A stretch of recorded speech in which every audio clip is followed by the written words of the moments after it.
Boy, that Andy Signore pisses me off, Angela. Really? Why? No, not really. I'm just kidding. He filed today. He filed some kind of declaration, which I guess is pursuant to the subpoena served by Blake Lively. We're gonna break it down. Well, he sued her, I think, in Florida. I don't know that was a lawsuit. So this, whatever it might have been. I thought it said Popcorn Planet LLC v. Lively. Well, because I think, and this does too, but I think that's just relative to the motion and having the court engaged in Florida for the motion. I don't think that there's an actual lawsuit. But you don't know. Exactly. I thought he was suing her, which is so funny. Complaining about being subpoenaed and then deciding to one-up it, make it more difficult for yourself by beginning a lawsuit. That's just obviously it didn't bother you that much.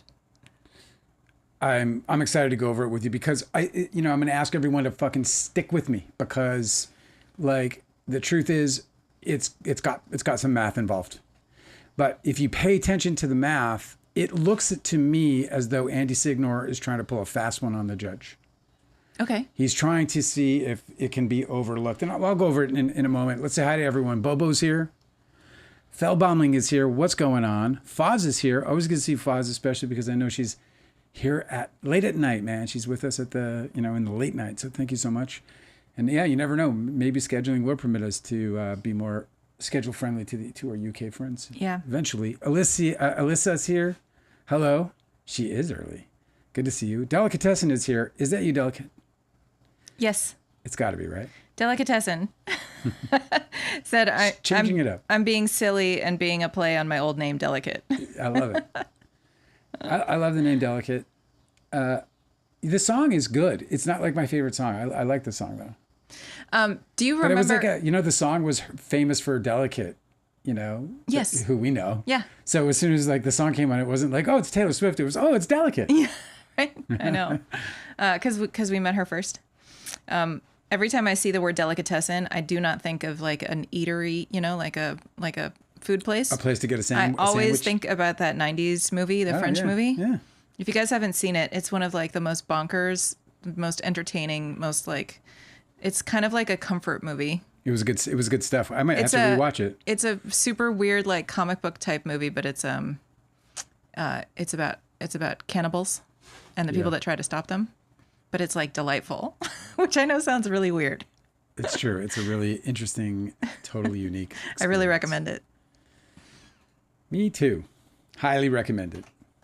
We should I recommend it for us. Tell you, we got to get that. I'm going to get that Criterion. The Delicatessen Criterion? I'm going to get the Criterion. We got to go into the Criterion. That's my that's my sweet spot in life as far as as a filmmaker goes, as a I want to have fun. Tonight, this weekend, I promised Cosmic Urgency.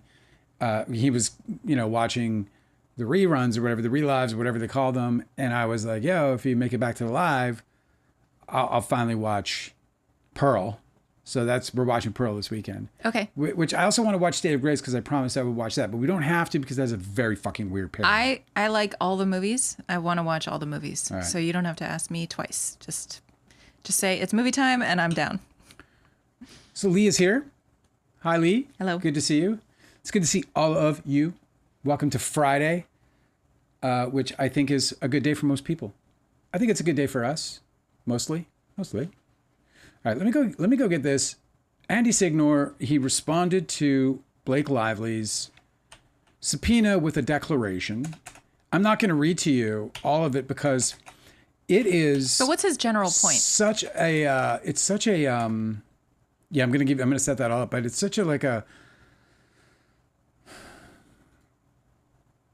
he just boasts. It's this big giant boast. He's just marketing. He's just really they just use every bit of this they use to publicize themselves.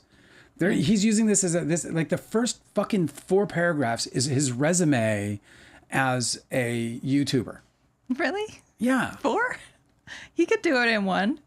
Everybody usually does it in 1. Dude, he has a whole section of things that he's covered, key interviews, and it's all name dropping. Yeah, that's it's just so all weird. fucking name dropping. Because I've read a bunch of these now, and usually they just like establish who the person is and what their job is that would have got them involved in the case, and that's it. That just takes like a paragraph. I truly believe that he suffers from delusions of grandeur. I think that with 1 million subs... Hey, man, whatever keeps him going, dude. Because, whatever. it's got to be tough to be Andy Signore. Okay, all right. I definitely would have crawled under a rock a long time ago if I were him. After declaring in his declaration that he is over 18, and after... now, here's something peculiar. His company is a 501c3. That's weird. Yeah. There's restrictions about what can be a 501c3. So he's an educational organization? Well, I don't know how, and look, I mean, again, it's 501c3, you have to either be a charity that helps people directly. You have to be like a school, right? Or like an educational organization. Yeah. Or I think you can also be a museum, but you have to do some sort of community service too.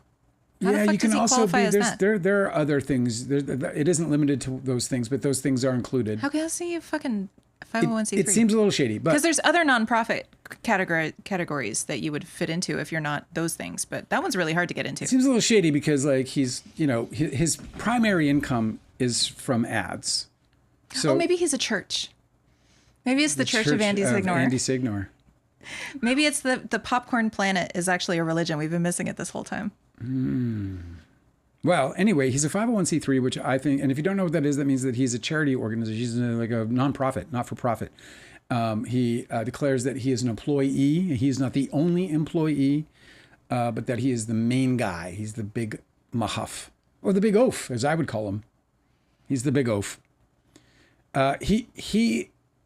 I mean, the self-aggrandizing on this document is just unbelievable. This guy, you read this thing and you're like, wow, Andy Signore is a significant contributor to the human race, But he's not. He's fucking not. And his interviews are like they're like quick red carpet kind of things, you know what I mean? Yeah. Hey, by the way, say something about it. Okay, now I'm Andy Signore, famous guy. These guys are just fucking relentless. Like they don't fucking. It's just like you showed me this Zach Peter fucking tweet or whatever TikTok where he's just all upset that Megyn Kelly didn't actually know who, or was feigning that she didn't know who he was, or that we wouldn't know who he was. It was just a big narcissistic like outcry, and then like him trying to prove that he's like important. They're fucking delusional. Like I do not feel the least bit important at all. I definitely want some themes and some things, and I want to have fun with this. Bro, I don't know, but the man. importance of this is pretty low. Maybe that's what it takes. Like, maybe you have to, in order to, like, get up every day and like, run one of these, like, celebrity gossip channels and do the things that these guys do, maybe they have to feel that important. I don't know. Celebrity goss. I wouldn't be able to do it. I mean, we talk about celebrity gossip, too, but I feel like we talk about other things also. Well, look, the truth is, yeah, we do talk about it because just like him and like everybody else, we talk about what people want to talk about. People want to talk about this stuff, so we talk about it. Okay, so get into it though, because I'm curious what it says. I didn't see this today. I knew you would be. Okay, so he goes on to sort of debunk a few things about some of the attached. Who's this? Andy Signore? Yeah, Andy Signore goes on to debunk some of the attached exhibits, particular to like sort of setting a foundation. These are things like his IMDb and things like his LinkedIn profile, all of them which he shows and seems to exhibit with some confidence that they're all out of date. And so any assertions about who he is today versus who he was in 2018 should be met with, that level of understanding that, these things were old. He's like, I've been canceled since then.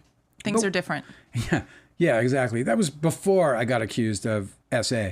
So as of August 13th, he declares in point 18 of his declaration, as of August 13th, 2025, he writes, Popcorn Planet has 143 news videos with Blake Lively mentioned in the title and 45 live streams. And these numbers are important. Hold on to these numbers.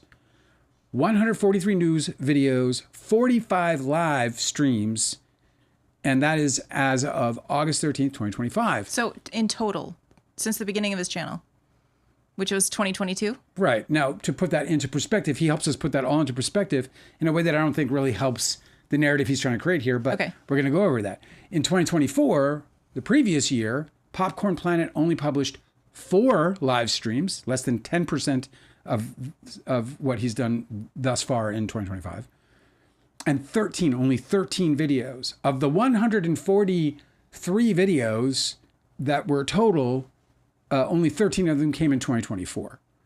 So suffice it to say, 130 of those subsequent videos have occurred in 2025.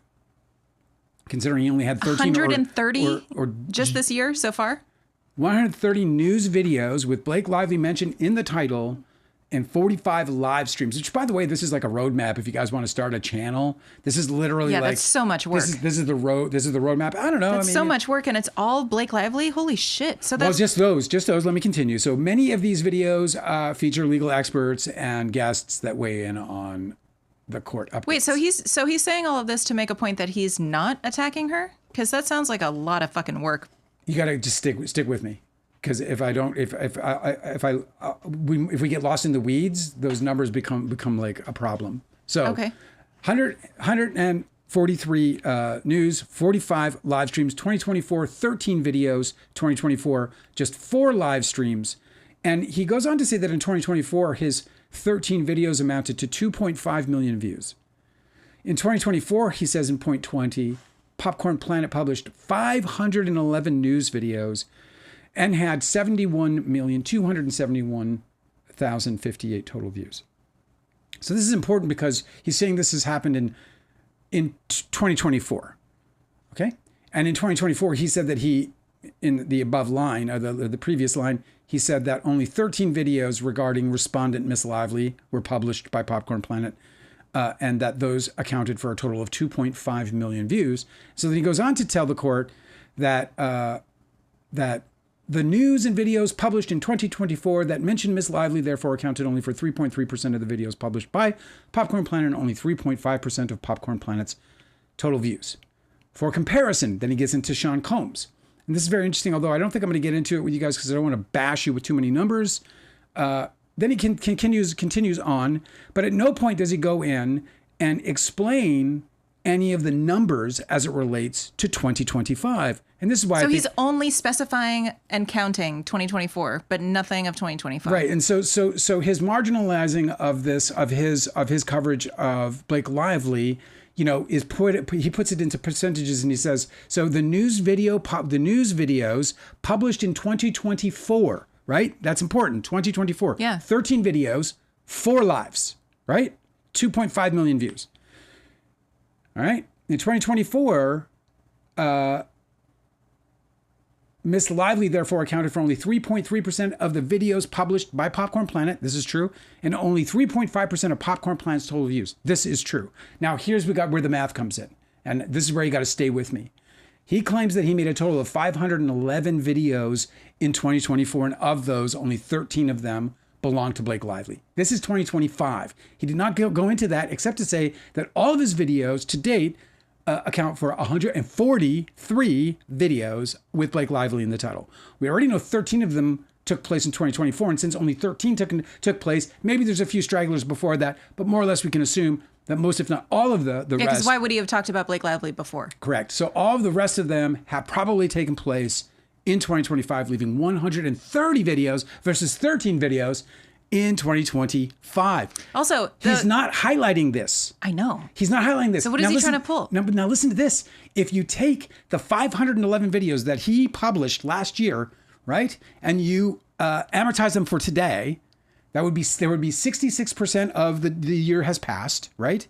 He would have published a little over like 380 or some odd videos. Of which, if this year was like last year, right? Okay. If he was pacing, if he was at pace to hit a 511, he'd be 340, 380. Somebody do the math, but it's in there somewhere. Yeah, okay. Okay. Videos total published to date. He's already admitted that 130 of those are fucking Blake Lively. So what he's trying to do is he's trying to paint this picture that Blake Lively amounts to a mere couple of points of his actual business. Well, I cover Sean Puffy Combs. That's who I cover. You actually, when you look at those numbers, Blake Lively is far out covered versus Combs, because Combs is covered. He only has like 180 videos over 2 full years. Blake Lively hasn't yet been covered for a full year. Yeah. Also, and he's already at 143 those plus videos, 45 live streams. Those the videos and live streams that he talks about that he's specifying in 2024, the smear campaign only started in August, right? That's when he engaged Melissa Nathan. That's when Justin Baldoni engaged Melissa Nathan. Yeah. And started working on a smear campaign. According to the evidence that Blake Lively has obtained of these text messages. Yes. Okay. So that was like July 31st, I think, was when he hired her, and it was official. Yeah. And so we're only talking about 4 months, 5 months? We're talking about, exactly. We're talking about 4 or 5 months. In 2024. In other words, it's the fucking Blake Lively disparaging channel. It's a channel dedicated, at least half of their time in videos every single day is dedicated to badgering that woman's name into the ground, right? I can't believe he gets that many views. That seems fucking weird. It's not. It's actually, he does great. He's a successful channel. I know, this poor woman, though. It's like people are just constantly consuming content about how she's a bad person. It's fucked up. Yeah, and this is, by the way, why I was shouting at him. I was like, you have 1 million fucking viewers. You have a fucking responsibility. You have a responsibility here. Right. You're not somebody who should, if you're like, unless you're a propagandist. No, you're training a mob against this person who you have no personal beef with. Like you and I will talk shit about Tobey Maguire all day long because he personally fucking harmed you. You know? What the fuck does this guy have to do all this for? So weird. He is trying to pull the wool over the judge's eyes, which is not going to work. It's not going to work. It's definitely not going to work with Gottlieb and company. They're not going to be sitting around going, oh, I guess Blake Lively's only 3% of the coverage. They're going to make a mockery out of this thing. It's a fucking joke. And they're going to probably point out to the judge, not the fucking self-congratulatory, self-aggrandizing opening notwithstanding, this thing is crap. I think it's also kind of a ploy, it seems, because in order to clarify, they're going to have to come back with questions. They're going to have they're going to have to fucking file a motion to get him to clarify what these other numbers are, what the numbers for 2025 are, and then he can further delay. You know what I mean? Yeah. So by answering in a way that's not complete, he is obstructing the process because it means that they have to come back with questions about his incomplete answers. You know? Yeah. I feel like that's probably a strategy, and it's fucked up. So he goes on to say on several other points that they have not received any payments from Wayfarer defendants or anyone on their behalf, that no employee of Popcorn Planet, including himself, received any payment or compensation of any type from Wayfarer defendants or anyone on their behalf. He says that no one has, that every bit of his content from top to bottom is content that he puts out with his own personal stamp of approval, and that nobody gets to tell him what goes in it. I mean, if you believe that, I don't know what to tell you. I mean, if anybody fucking believes that, I mean, the thing is you can't really prove it otherwise. There's no way to prove that he's sitting there, not taking authorship unless they actually end up opening up correspondences of actual Brian Friedman or others, publicists, whatever, saying, no, but say this. They have already defined for the court. Sorry, Lively's side has already defined for the court what they are alleging payment to be. This was in her. Oh, do you remember what it was? Yeah, no, it was just like trading anything of value. Even Melissa Nathan and Jed Wallace saying that they were going to boost content. Like that is a value trade. You know? Yeah. You make content for us, and we will benefit your channel by boosting it, like publicists do. You know? Well, and look, the one argument that he makes that is inarguable is that he is a guy who covers Hollywood stories. The Sean Puffy Combs coverage is, he probably covered as much of Combs. He has 86 lives and 158 videos. So it's interesting. He has 158 videos in 2 years. Lively has 143 in less than a year. But don't you see how that's kind of a cover too? Because he was anti Sean Combs. And it'd be in his best interest to cover a story where he's anti the abuser, to sort of give himself a little bit of cover because he's supporting the abuser in the Lively case. I don't know. I guess, Am I reading too much? it might be a little stretch there, but I got my tinfoil hat on. It doesn't matter, but it doesn't matter what his motivation is, just in terms of like what he's trying to do is he's trying to paint a picture that says, I don't even barely cover this woman. So he tried to cover it. He tried to cover it up. He doesn't. But it's right there. Like he says, I did 8. He says I did 158 videos. He goes, for comparison, and this is the fucking hilarious part of it. Point 22. For comparison, Popcorned Planet's coverage of the Sean Combs criminal case, which started in November of 2023. Okay? So that is 2 plus 12 plus 8, right? 2 plus 12 plus 8. 2 plus 12, 14 plus 8, 22 months. You're counting months, yeah. Almost 24 months, right? 22 months ago. And the docket for that case currently includes just under 5. And by the way, it says, and is still ongoing. So he's still making videos according to his own statement. It's just so funny how they don't think about what they're fucking saying, because this makes her case in terms of him showing an egregious interest in her demise. Do you know? The docket for that case currently includes just under 500 docket entries, and the trial is over. Respondent Lively's lawsuit is approaching 700 items with daily docket updates, as well as widespread petition, and demands additional coverage. So that's his justification. Did he mention the documentary that he made? Did he mention his behind the scenes of making the documentary? He mentioned videos? that he made documentaries in his long, boastful, I'm the most accomplished guy I know. But he didn't mention that he created one specifically. I have produced 2 documentaries, Why Hate Meghan, which is him blowing Meghan Kelly to try to get on her show. Meghan Markle, I'm sure. Oh, that's right, it is. You're right, it is. I thought it was for sure that. That's right, it is. It's on Meghan Markle. I do remember him doing this now. This is the Margot, the Meghan v. Harry thing. Okay. So there's that, and then he says he did another on. I produced 2 docuseries: Why Hate Meghan, a 4-part docuseries profiling the world's obsession with Meghan Markle, and Meghan v. Harry. So both of them on Meghan Markle and Harry. He did not mention his Blake Lively documentary. So that's the other thing he did. Yeah, he did an entire documentary on the woman, and then he's calling that extensive coverage. He didn't do one on P. Diddy. For comparison. So he's just omitting a bunch of his work against Blake Lively in this declaration about how he doesn't work against Blake Lively. Damn, bro. Hope that works out. That's probably not a winning strategy. I don't know. Yeah. So, maybe I'm reading too much into it. Maybe he is trying to justify his extra footage in terms of the dropping of the 700 docs versus the 500 docs in whatever period of time it's been. What do you think about that fucking output, though? That's crazy. What, there's 140 videos? Yeah, but he doesn't. You don't understand, Andy. For his all of his output is lazy. It's just lazy output. He doesn't sit there editing and putting in headlines and stuff. Everything has his normal intro, outro. And he doesn't do any research. OBS. Right? He has an OBS. He just does live like this. It's easy. It's easy content. He just does this and then repurposes it. It's the same thing we're going to be doing as soon as I get my editing down. Mm-hmm. But he does it differently because he does them in show. So while he's doing a live right now, he'll be like, okay, guys, let me do this real quick. So they'll sit there and talk about it and they'll have their discussion like we are now. So they'll be like, oh, did you hear this? Blah, blah, blah. Oh my God. Yeah, it's fucked up, whatever, da, da, da. And we'll have our conversation about it. And then he'll just record. And then he'll just go, all right, let me shoot this right now. And then he'll look at the camera. He'll do the intro. He'll do the whole thing and outro. And then they'll go back and have another bit. And then they'll do another show. And then he just takes that and downloads it. Well, that's very efficient. It's so efficient. It's not my way to work, though, because it's a lower quality output. It's just not. But no wonder he didn't want to read any of your book before he interviewed you, because he doesn't have any fucking time. Yeah. Well. Did he call himself a journalist, too?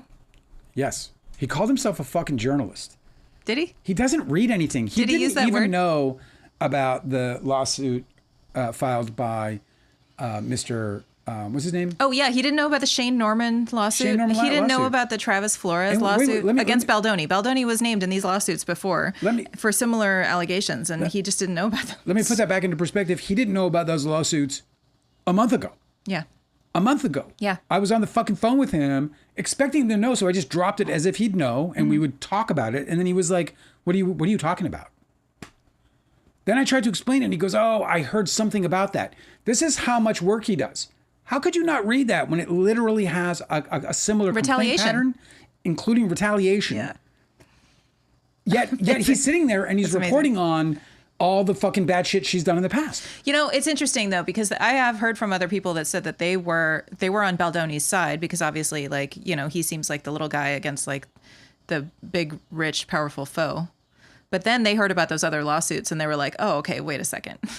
So he does make problematic situations for the people he works with.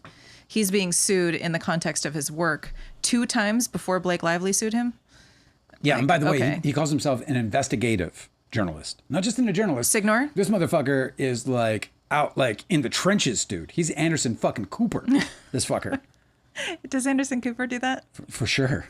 Yeah, Anderson Cooper goes into very deadly He situations. puts on the bulletproof vest and everything. Yes, he does. And That's just Anderson wild. Cooper goes in the trenches, bro, for sure. Yeah. Yeah, that guy goes into the danger Yeah, zone. I mean, like, sometimes... And he goes with the big production, too, which is... Sometimes the Nepo babies will, like, totally lean in on their, like, their privilege and their wealth, you know, where they're like, I can do this because I'm going to be taken care of, you know. So there you go. That's the Andy Signore. So I don't know if he's trying to pull the wool over the eyes of the judge in any way, or if it's just that he... I don't know. Like, here's what I don't understand, is why do you put this information in and try to paint a picture of her being 3.5% of Popcorn Planet's total views and 3.3% of his total videos? Because those are... When that's not the truth. I know. Well, those are, you know, if everybody just glosses over all the rest of that, then they look like small numbers. So you're just relying on like everybody just skimming past that? Yeah, I think so. But don't you want those numbers to like actually mean something? Like, don't you want them to have an effect? Because like I read them and I was like, okay, but where's 2025? Well, it's here's nowhere the thing. in the document. These guys have a real problem because I, you know, just think about it. Like, if they are implicated in wrongdoing that they actually did, how are they supposed to defend themselves from all of this? You know, he's got to like, you know, wiggle around the numbers and try and present it in a way that makes it, you know, minimizes it somehow. But like, if he can't actually prove that he's innocent of what he's being accused of. And is he being accused of anything? I thought he just got subpoenaed. Is this all about him being subpoenaed? Well, I mean, he's being there's a suspicion that he is colluding with in some way or in some shape or form with Brian Friedman. Yes, but he hasn't been sued. So he's essentially doing all of this work just to help the publicists. Like, I don't understand what's in it for him because he's not a party to the case. Like, it's weird. Which work are we talking about? All of this legal work that Right. Andy Signore is doing. It's not that much. We must be missing something. It's 25. There must be a lawsuit paragraphs. or something that he's involved in. Because why would he be doing all this just because he's subpoenaed? He's not a party to the This case. is pursuant to that subpoena. This is him answering the subpoena in a very elaborate way. In the same way he's kind of. It seems to me at least. He's marketing. But it's just he's just doing some extended marketing. He's also trying to mislead the public so that people are going to change potentially the narrative of what he's doing because he's trying to paint a picture that, you know, because people grab, you know, you're right in terms of like a lot of creators at least, they'll just grab numbers and run. They'll be like, oh, it was only 3.3%, Ruggedale, you know, or whatever. In reality, she dominates his headlines on a daily basis to this day. That is clear. He has made a documentary about her. Yeah. And he has gone on the road with Zach Peter and others to promote not just the documentary, but their coverage of this smear campaign. Yeah, I feel like it's the only thing that connects those people. And they did a whole, like, a whole tour. Oh, well. Well, I hope it was profitable. Do you want to hit the chat? Yep. Because there's a lot going on there. Let's hear what they're saying. Okay, Foz said, I just checked Justin Baldoni's timeline document, Yeah. page 83 and 84. And according to him, the book Bonanza was on the 14th of June, but he was in and out of the hospital before that. I want to clarify this. Angela said he was in the hospital. I was saying that because he was sending messages. This might be in there's some variation between the timeline document and his amended complaint. And sometimes I get it confused which one has which piece of information. But there was a message where he was expressing regret, or somebody was expressing their regret to him that he was too sick to attend Book Bonanza. Yeah, he was debilitated. Whether he was in the hospital or not is kind of irrelevant. I think it was involving his spinal. I guess he had an infection or something he was being treated for, but he was told that even though he was at home, he was not to travel. Yes. No, he was bedridden. He was. Yeah. I don't know that he was homebound. in the hospital, but I know that he was out of the book bonanza, and prior to that, he was really looking forward to it. So it's not like Justin Baldoni didn't have an issue with book bonanza happening, and the film being teased at book bonanza. He claims that he has an issue about the film being screened there. He planned on being there, but he wasn't because he was sick. So, of course, he's scapegoated Blake Lively for a lot of that. There's even some narrative about how Blake Lively forbade him from attending, but that his own text messages that he provided say that that's not true. Yeah, that's completely. People are saying, like, I know you were really looking forward to that. I'm sorry you can't attend because you're sick. I hope you feel better. But again, I mean, you know, in terms of the accuracy of whether or not he was in a hospital or just in his home, he was still going through that spinal injury or that spinal illness at that time, is my understanding. Yeah. He was being told he couldn't travel. Yeah. And he was upset about it. Foz also said, could you check out the letter from Sony, page 75 of the timeline? And maybe Dale could explain why Justin Baldoni was asked to waiver his name on the credits. I'd love to. Okay, let me check this I'll out. just do it right now and know what it is. Can I just do it? Yeah. Okay.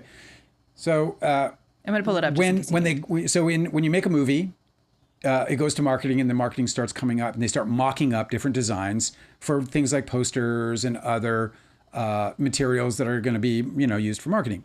Poster being the main one, obviously. And sometimes that artwork comes back, and when that artwork comes back, you know, you got to make adjustments to the way in which you're going to put the credits on that poster. And so the poster that they're asking for a waiver on is, or the material that they're asking for a waiver on, is the poster, if you've seen it, of Lily and her. I think her hair is the floral.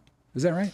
It's a profile view. She's got hair and flowers in her hair. Yeah, and there's like all these flowers. It's very floral. The whole thing is very, very floral. It's beautiful. And the problem with that was that his contract allowed for a Justin Baldoni film, so it required in all paid ads, which is a very common negotiation. In all paid ads, meaning in every single advertisement that is ever put out about the movie, there was a requirement to have a Justin Baldoni film at the top of the poster. But it completely ruined the design. So in order to save the design, they asked for him to waive for that poster. It's not a waiver to remove his credit from the film, but it does go to show you how they're using these kinds of things to manipulate people who don't know about the film industry, to paint a picture that is just so far from reality, it's ridiculous. That's a request from marketing. It had nothing to do. And the thing about it is, it's like Blake Lively on the poster, so it builds an even, you know, broader narrative, or even more, you know, indictable narrative that she somehow trying to take over everything. She is the star of the movie. The movie is about Lily Bloom. Yeah. And so she is going to dominate the poster. If you go look at all the Leonardo DiCaprio movies ever made, you're going to find Leo dominating the poster. As a matter of fact, we negotiated in our settlement that we could not make posters with Leo dominating the poster. That's how much marketers want his fucking picture to dominate the poster, because it turns into ticket sales, obviously. Okay. Right? I want to read to you what was at issue that you just answered. That was a good answer. Okay. So what I'm going to do, this is another case where the narrative that was written by Brian Friedman, presumably, is contradicting the evidence that he's providing for this. Okay. Oh, yeah. So this email, this is from Sony marketing team member who's not named, because Justin Baldoni won't name anybody from Sony. It says, "Hi, Justin.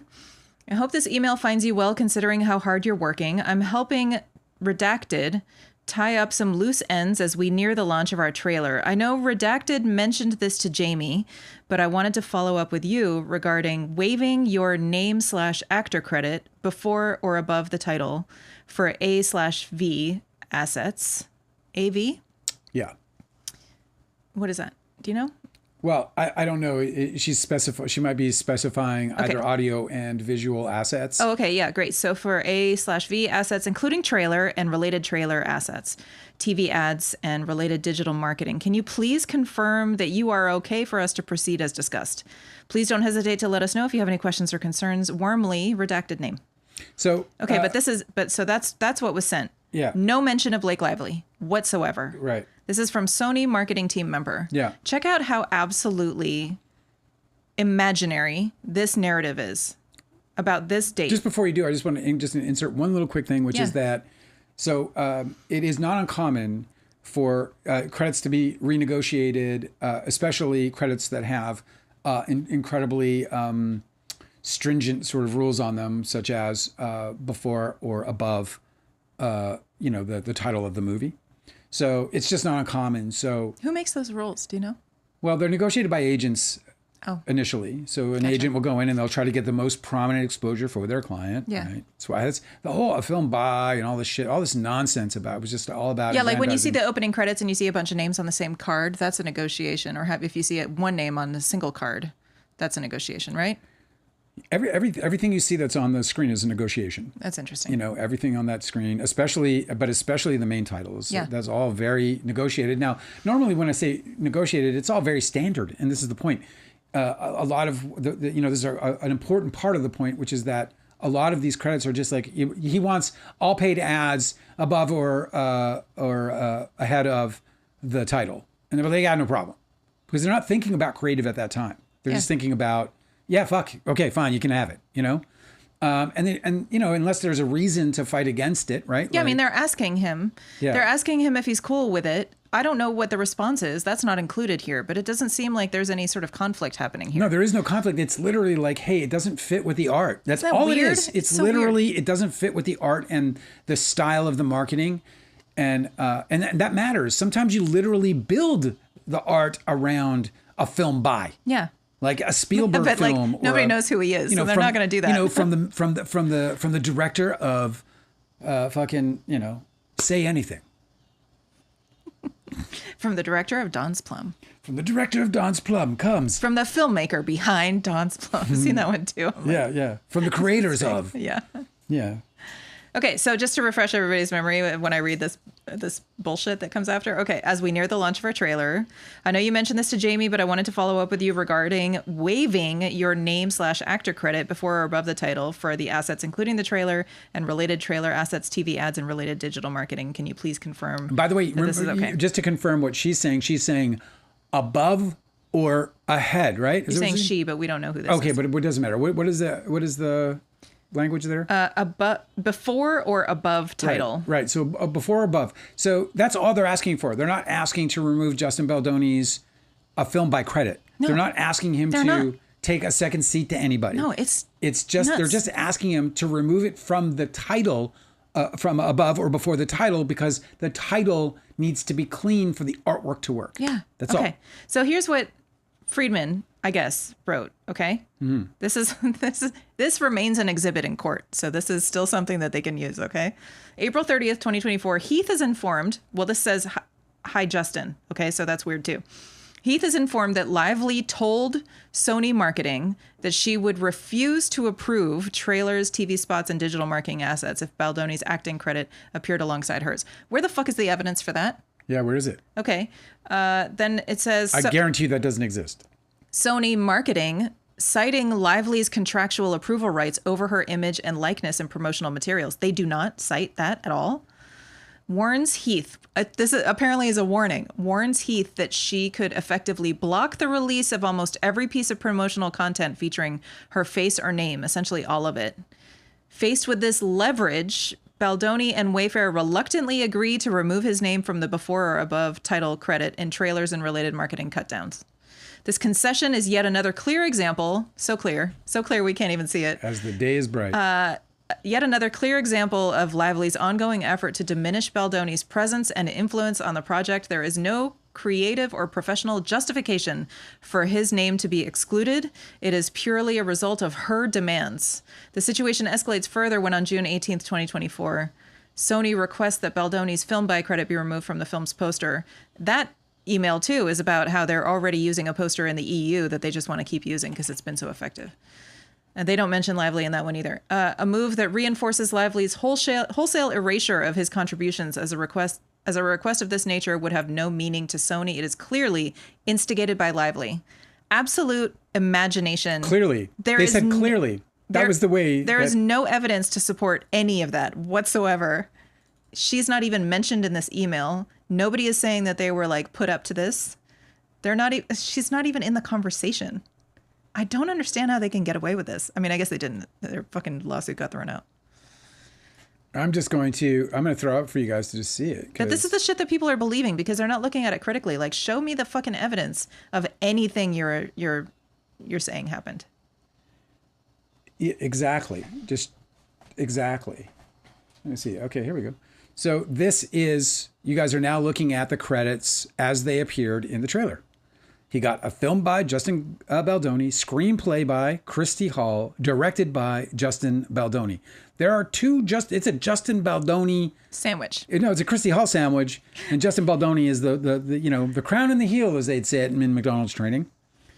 The guy got his fucking credits and he got his recognition. It's not like anybody's going out to see a Justin Baldoni movie. Like, this is the part that always drove me crazy about all these all this thirst for credit recognition above the title in all paid ads. The audience nobody doesn't gives a fuck about you, bro. Absolutely nobody is sitting there going, God, I can't wait to see the next Justin Baldoni movie. And by the way, when I say absolutely nobody, you know I'm wrong. You know there is somebody, and that person didn't need it above the title because that person is a fucking movie nerd who's going, and who's the director of photography, and who edited it, and who wrote it, and how much other things have they written, edited, and photographed. You're making fun of me right now. I do that. Exactly. I'm the one that does. You're the one I'm practically. Is that what I sound like to you? No, I'm just giving you a little flair, a little comedic flair to it. But you know what I mean? These things are not necessary for anyone other than the fucking egos of the talent themselves. It's fucking ridiculous. That's what I say. Weird. Super weird. Okay. That was a good question, Foz. I appreciate that. Yeah, me too. Foz said, I feel like I should explain why people don't like Blake and may not believe her. For me, it was because I had watched every episode of Justin Baldoni's podcast and that Blake Lively isn't very likable in all of her interviews. Yeah, Justin Baldoni made himself a pretty great little brand before he decided to totally destroy his own reputation by defending it. What's so interesting about that is, then why aren't you shocked and appalled by the fact that Justin Baldoni has allowed this to continue? Oh, yeah, for sure. No, do you know what would have happened? Let me finish for 1 second. I'm sorry. But that was Foz. It's like... Foz. Yeah. Foz, if somebody... what do you think people would have thought of Justin Baldoni if Justin Baldoni would have come out the minute that this venom and vitriol hit and try to save the day and get in the way of it and do what he said we should all do, which is listen. Listen to women who make accusations. Listen to women. Let's just listen to her. Or even if he wants to maintain his own innocence and say, it is important to me that nobody attack Blake Lively. It is important to me that people do not confuse or conflate our dispute with their feelings about us individually. That would have been the best currency, like the best money he could have spent, is to do that for his reputation. But that's not what he did. And what's really amazing is that he paid all of these reputational management firms to protect his reputation, and nobody recommended he do that, because that would have been worth millions for him. Like, he would have been able to save his reputation. I definitely would think about him differently. The main reason why I think he must be a fucking dirtbag con artist is because he's allowed all this to go on. Yeah. That he's allowed Brian Friedman to talk such shit that he has, you know? Well, let me ask Foz something. Foz, would you think it would be congruent? Would you consider it like something that is, on brand for Man Enough, for him to interfere with or stop or ask people to not attack this woman and her character? Once he saw it happening, don't you think that would have been more Man Enough than allowing it to continue? And then not only that, but hiring an attorney who sent him out to a press tour to do the very same thing. Says Foz is gone. Well, Foz is going to watch. Foz will wake up. Foz wants her questions answered. So I say to you, Foz, in the future... Future Foz, I ask you, don't you think that that's more congruent with a person who's claiming to be Man Enough, a person who's claiming to who believes that women should be believed first?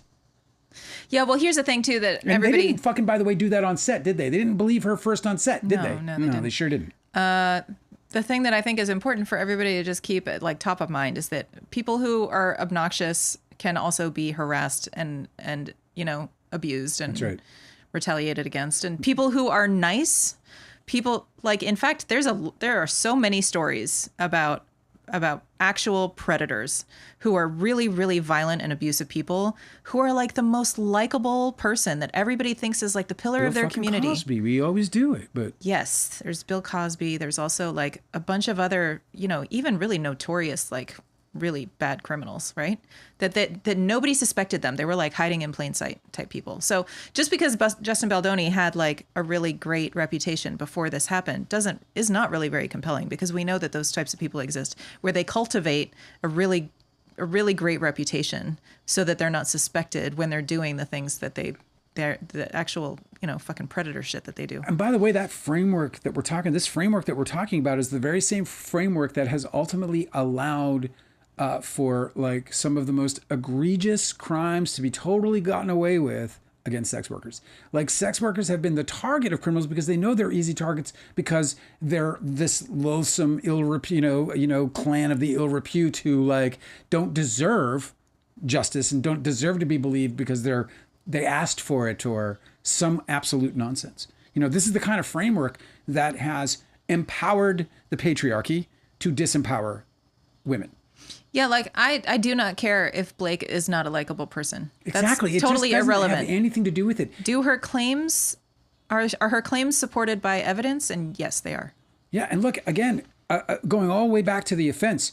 If she started showing these, a propensity, we'll say, if she started showing a propensity for being a pain in the ass, for being a stickler to rules, if she's like we see these people, I know these people. Do you know these people? These people who want everything done by the rule book. That's not how it's supposed to be. And it's not that they're bad people or, I'm more of a loose guy. Oh, rules are rules. You know what I mean? They're important if they maybe sometimes, fuck the rules. Like, I'm a fuck the rules kind of guy. That's why I live with, in general, anxiety, is because I generally don't have a lot of respect for rules beyond those that make sense in terms of following morality. It doesn't serve anybody that does. Following the rules doesn't get you anywhere anymore anyway. Right. Rules have been really quite, restrictive. And yeah. So anyway, just to point that out, it's I think, something to consider. So all of that was just, I know Foz is not hanging out with us anymore tonight, but Future Foz is. Okay, Future Foz. Foz said, I'm saying this because Dale has said a few times that he doesn't understand why people don't see that Justin Baldoni is guilty. But you're specifically talking about the evidence. Yeah. Not about his reputation. What I don't understand, let me tell you what I don't understand, Foz, is why you would watch a bunch of interviews and come away from those interviews with utter disdain for somebody, so much so that when this dispute broke out, that you might consider putting any kind of hatred toward this person. From interviews? I mean, come on. It's like the weakest sauce ever. Do you know how hard interviews are in the first place? Oh, yeah, dude. They're fucking so hard to do. And they haunt you, man. You do them and they haunt. I'm haunted by my Signore interviews. I'm haunted by Vanity Fair. I'm haunted by the New York Post. With the New York Post, I literally why the fuck did I sing the Don't Shoot Your Load song? Why did I do that? What the fuck was I thinking? I knew there was a camera on me, and there I am. It was a moment of inspiration. Singing. Well, it was a mistake on my part. No, I know, but you got to think about yourself as like a improv comedian. Like don't regret taking a chance in a show. Don't repair my way, because it's digressing from the importance of the point. Which is that interviews aren't a measure of somebody's character. You can't. I mean, they can be, I suppose, but you can't. And even then, dude, a person can be so, you can be a great interview, a killer fucking interview, and be an awful human being. And I will submit that you can be rigid, and you can be, It reminded, you just said that, and it reminded me of Sean Connery, who had this, throughout his whole career, everybody was just hanging on every single word that he ever said. Everybody always wanted to talk to him because it's just like oozing charisma. And then every time he would sit down, yeah, I know, he was just magnetic, right? Like undeniably. All the hair's in the right spot. Even the hair that's missing is perfectly fine. And yes. Yeah. And everybody always just wanted to hear him talk. But every time he would sit down for an interview, he would say the most heinous things ever and talk about like openly like beating his spouse and stuff. I was just like, yeah, sometimes you got to slap a woman to keep everything straight around here. yeah. So he just reminded me, it's like, yeah, he could be a good interview, That's but a be a great example. horrible person. No, John Wayne. John Wayne was America's guy. The guy was a fucking racist to his bone marrow. He was a fucking horrible human being. It's just like such a really weak way to judge anybody. Like, for example, I had no opinion of either of these people until the facts started coming in. So my opinion on Justin Baldoni, and by the way, I've watched Man Enough podcast. Yes, I didn't watch them before this. I know, I showed them to you. I made you watch them. And the interesting thing is that I can totally relate to and even empathize with people who were fans of Justin Baldoni's, who listened to those podcasts, who listened to those words. To me, what I don't understand about them is why they aren't angry, why they don't feel a sense of betrayal here. Because of one reason only. We already covered it, but I'm going to cover it again because it clearly needs to get through somebody's head if you can't understand that if he was a true feminist, he would have stopped this onslaught against Blake Lively as soon as it started. He would have stopped it immediately. If he was a true feminist, if he heard that Blake Lively or any other cast member were having any problems whatsoever with any other person on that crew with regards to any kind of SH allegation, it would terrify him to his bones. Yeah, if he really was. It would be like Greta being caught littering. Do you know what I mean? Yeah. Like, it's just crazy. No, I don't I understand know. how you can't see that. Like, that's the easiest fucking thing to see. Isn't it though? Alyssa's saying the same thing. I'm all high-pitched. Isn't it though? Consider this. I'm so angry. I can listen. barely talk. It probably sounds bad. It's gotta be. Alyssa's saying the same thing. Alyssa, who is very bored on maternity leave. Where Well, congratulations on your maternity leave. You must not be in America. I kid. Alyssa said, I think Justin just kind of skyrocketed, didn't know how to deal with things, got fucked over by a lot of people who told him to sue Blake in the first place. Yes. And he somehow thinks he gets a pass with his actions because he is a self-proclaimed feminist. That's only partly correct, right? Because we have his texts, especially that most recent one that is just totally like, it just. Oh, he was gleefully participating in the fucking smear I'm ready campaign. to fight. This guy was combative. Yeah, like, that's true. Like, it's easy to be like, oh, Justin got some bad. And I think he did. I think he had no proper guidance. What Justin needed was a true mentor, and instead he got Jamie Heath, who is like some rabbit man, fucking whatever. I don't know why I call him that, rabbit man. I don't know what that even means. That's gonna be your alter ego for your new album. You're gonna be like Ziggy Stardust.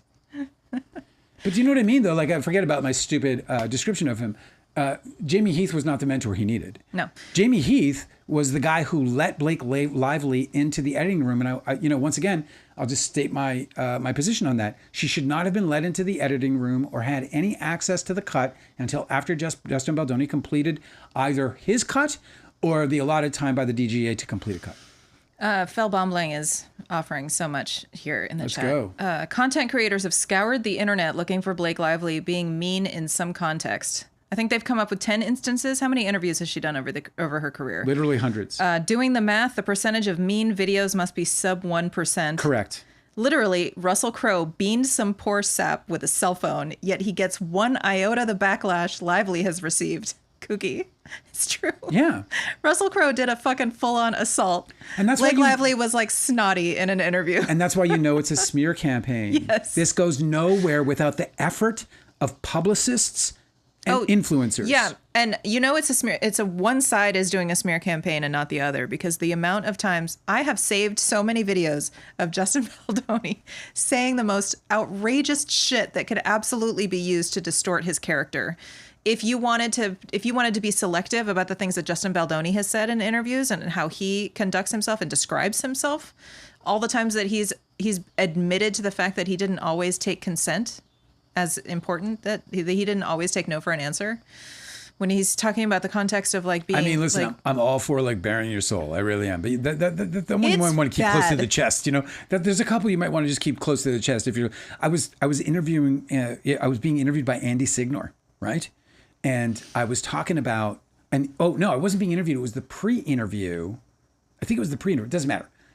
He read the Christmas '95 excerpt from my book. Okay. Okay? Because I said, you got to read something. Yeah. If I'm going to come on your fucking show, I'm giving you a fucking Leonardo DiCaprio exclusive, and you're fucking not even going to read. You got to read something. He was like, fine, just send me a couple of pieces, and I sent him Christmas '95, which for those of you who read the book, you know that's a pretty explosive bit. He calls me up and he's like, I don't know, it was kind of like some frat boy stuff. It's kind of like shit I was doing when I was in high school, and I was like, and he was like, I don't see any harm here, and I was like, Andy, I hope you didn't hurt anybody. I said that to him. I was like, oh no, we were recording our interview. And he said during the interview about Leo's behavior toward Emily Foster, he said, well, I don't see the problem, Dale. It's just a bunch of frat shit. It's just like frat boy stuff. It's the kind of stuff I did when I was in college. I was like, well, no, I think he said like things we all do. You're no, like, he said I did. Oh, really? No, he said I did. That's worse. Because I literally responded with, I hope you didn't hurt anyone, Andy. Needless to say, it didn't make the cut. But if he still has the raw footage, it's on there. Yeah. To where he's literally admitting to similar behavior as Justin Baldoni's, as Leonardo DiCaprio's in Christmas 1995. I think Baldoni's situation is that he spent so much time in therapy working out these like old tangles in his life that he's sort of like, it's bled over into his like regular everyday life where he feels like every day is an opportunity for a therapy session, where his whole brand is like exposing everything about himself for scrutiny and for discussion. But what he doesn't realize is that there's a lot of things that just admitting that you did something wrong, just admitting that you made somebody uncomfortable, or maybe even that they felt like assaulted by you, right? Because if you're saying you didn't take no for an answer, well, what the fuck are you talking about? Just admitting that does not absolve you of responsibility for potentially harming somebody. Well, and it's fucking weird. Yeah. So I ended up saving all of these because I just can't believe that people don't realize that this is a smear campaign against Blake Lively, because this is not, it's not normal for all of these things to come out against Blake Lively, but for none of these things to show up about Justin Baldoni. Like, well, that Russell Brand example is so perfect because this guy is literally accused of raping women. Russell Brand? Yeah. Yeah. What example? And the example that he did, nobody's covering that. Who's covering that? Yeah, well, this is the thing. The way that publicists are supposed to work, instead of attacking other people, they're just supposed to control the narrative about their own client and improve their own client's reputation. So yeah, squashing negative press about your client is expected. That's what you hire a publicist for. Right. If you've got a bad situation and some reputation you need to hide, you know? Yeah. It's just really remarkable that people think that Blake Lively is doing a smear campaign against Justin Baldoni, but somehow these things haven't been exploited. Well, also, impossible. What smear campaign is going on? The only thing that Blake Lively has done is she did the Megan. Well, the New York Times article, everybody is saying that was part of a smear campaign. No, I was saying that was the beginning of it, the essential beginning of it. Well, no, I guess they say the beginning of it was the ostracization of him. Yes, that she turned all of the cast against him. Anyway. Ostracization is like a no joke word, bro. It still didn't come out right. There's all kinds of fucking air between my tongue and the roof of my mouth while I try to get to the end of that one, man. Are you recovering okay? I don't know if I'm going to make it. Demon Child completely missing the point, obviously. Why? What did Demon Child say? Did Russell Crowe get married on a former slave plantation? Just asking. Well, yeah, it's true. Anybody who gets married on I prefer rapists over people who mistakenly get married on or who thoughtlessly, I should say, get married on a plantation.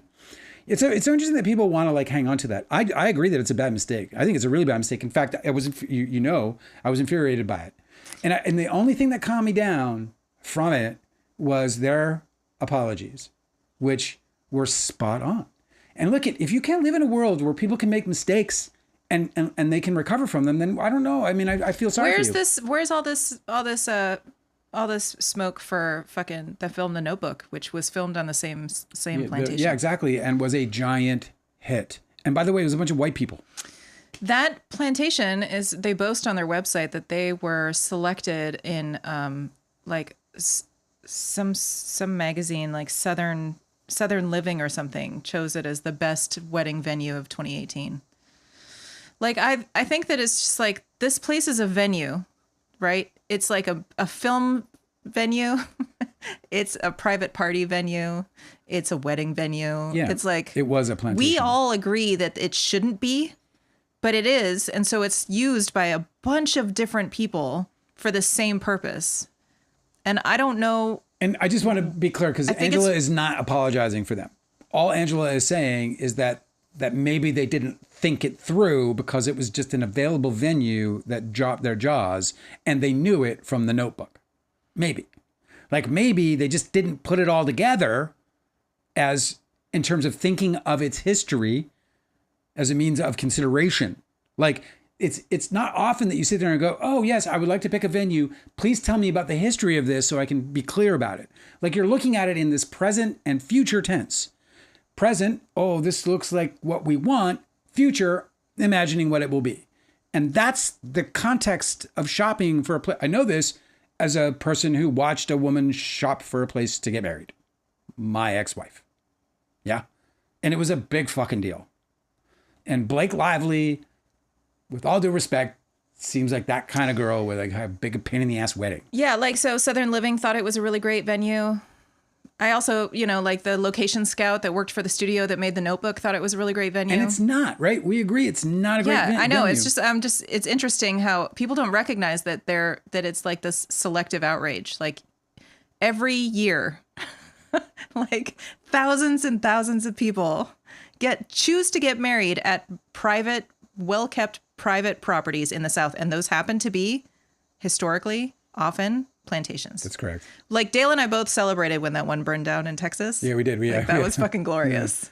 Like, I don't think these places should exist. But if you want to go someplace and have a wedding where they have those like really gorgeous, super ancient oak trees with all the Spanish moss hanging off of them, and they're just like beautifully perfect kept grounds. And this place obviously is a venue that can handle the security detail that two celebrities is going to have to need against like fucking paparazzi and shit. For sure. Like their options are limited about where they can go to have a fucking huge. Well, let's again not get apologetic for them because they can obviously pick a different place than a fucking plantation. It's true. And they just simply did not do the work that they should have done to keep to not cause themselves reputational harm. They took a hit to their reputation. They deserve that hit to their reputation. There's no reason not to be angry about the fact that, or not angry. No, there's no reason to be angry. There's no reason not to be, to see the distaste or feel distasteful over it or whatever. I mean, again, these are just celebrities. Don't let them get under your skin. Don't let them fucking drive your emotions anywhere. But they shouldn't have done it. They agree. They're trying to make amends, even though they, by their own words, say, we can never really make amends. This mistake is irreparable. They know it. But where was that one that burned down? I got it wrong. The mistake of them going on a plantation, getting married on a plantation, does not mean that people can take advantage of them, that people can harass them, that people can retaliate against them when they want to make their point. And this is the part that drives me crazy about bringing up all these past things. Why aren't we talking about the cystic fibrosis lawsuit? Why aren't we talking about the lawsuit by what's his name? Shane Norman. Shane Norman. Thank you. I keep thinking his name is Howard for some reason. Why aren't we talking about that? That's way more relevant than getting married on a fucking plantation. Mm-hmm. But that's not the conversation you want to have. Yeah, getting married on a plantation doesn't mean that she didn't get harassed and then retaliated against on Justin Baldoni's movie set. That's just the facts. The one that burned down that we were celebrating, that was in May of this year, and it was in Louisiana and not Texas. I got that wrong. Hey, man. They're neighbors. Just doesn't matter. Let them all fucking, go to ash. But like I said, people say all this shit. We literally live in a town where not far from here is this guy I knew I used to work with on a videography company. And he is the heir to a plantation, a big, giant, picket white fucking plantation. It is the most plantation-y thing I've ever seen in my freaking life. But it's a historical, used to be. It's been in their family for centuries. Okay. There was slaves on it. The whole thing. Right. It's a horrible. You can see fucking it everywhere. You can see the slaves' quarters where they were. Oh my it's God. all there. That's fucked up. It's an intact plantation. So it's been maintained. It's an intact. It's all original. Yeah. It's a family heritage thing. You know how these people are about their heritage. Yeah. Okay. Well, this guy fights for his heritage too, and he also uses it. He's a promoter now. He became a promoter while I knew him, and he created a festival. A 3-day music festival on the plantation. Jenny Lewis played at it. You see what I mean? She it's danced just like, on the fucking graves of slaves, if you want to fucking put it that way, but she didn't. You know what she did? She worked. She got a job and she worked. And you know what she didn't do? Just the same thing that Lively and Reynolds didn't do. She didn't ask the history of the place that she got booked at, right? She was like, oh yeah, that looks like a fucking good time. Other bands are doing it. The promoter's cool. Let's go. yeah, it's a huge festival every single year. Nobody's trying to stop it. Conversely, if you turned to Jenny Lewis and said, Jenny Lewis, that's a plantation. There are literally the bones of slaves under those grounds. She might change her fucking mind in a hurry, or might have changed her mind in a hurry. Yeah, well, Austin just made a good point that got redacted, but she was like, why do fucking victims always have to fight Yeah. to prove their point or to be heard in general? Yeah, every time we talk about the fucking past controversies that have nothing to do with this case, Justin Baldoni wins, I think Reese Witherspoon did get married on a plantation, but let me verify that. Yeah, lots of fucking people do. Yeah, people do. It's just like it's not a new thing. It's an old thing. Like it's a very old thing. I saw pictures of black people getting married on them. Sounds crazy, but you never know, man. Candace Owens. That's all I got to say. Write us. Oh yeah, right. Let me get in the chat a little bit, Yeah. okay? Because we're kind of behind. Sure. Write us or read us. I'm sorry. I'm not pronouncing your name right. Hey, I just came in. Have you guys gone over the judges granting Lively's motion to compel we gotta do discovery that. from Wallace in Street Relations?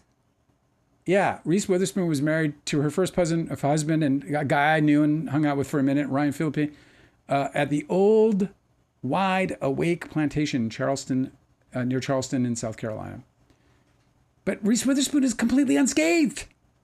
She can do whatever she wants. She's fucking making movies. She's like beloved as she should be, because even if it's despicable, the whole idea is despicable, but it's an easy mistake to make if your focus is on the present and the future and not on the past. You know what I mean? You're not looking at marriage venues going, wow, this might be a trap, for reputational harm. You're looking at wedding venues because you were like, I want pictures under this tree or by this barn or whatever the fuck it is. Are you with me? Yep. Are you with me? Wow. All right.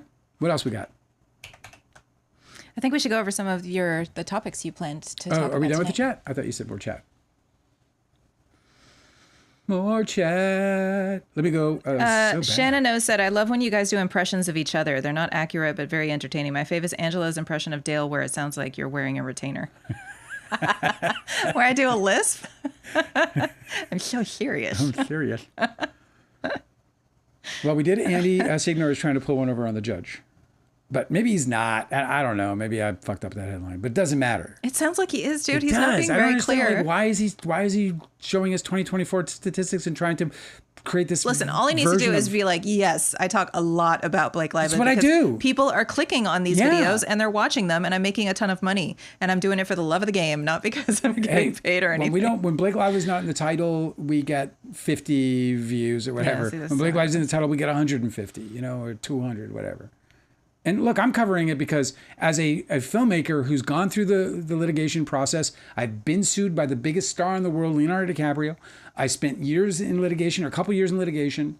I went through a full discovery. We didn't go to trial. It's the only experience I didn't get out of it.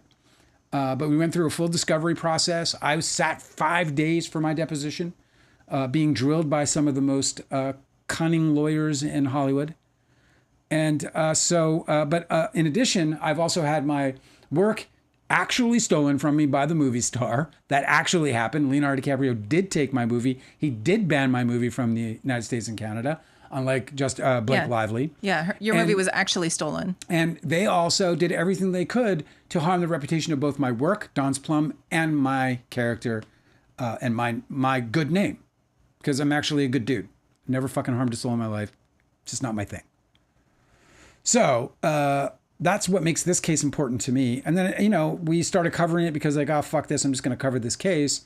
And then all of a sudden we're like, maybe we'll do this for a while. And this is so interesting. So Millie C says, Justin Baldoni has been falsely accused. That is why so many people are up in arms. Blake lied about the dance video because she didn't know the audio was recorded. She didn't lie about the dance video. CM firms are hired by a lot of crisis management firms. Okay, your first thing here that's super interesting to me, which is why I mentioned this. Sure. Millie C says, Justin Baldoni has been falsely accused. Millie C., you're apparently unaware that Justin Baldoni, in his own court filings, has admitted to sexual harassment on the set by him and Jamie Heath against Blake Lively. Or the complaint.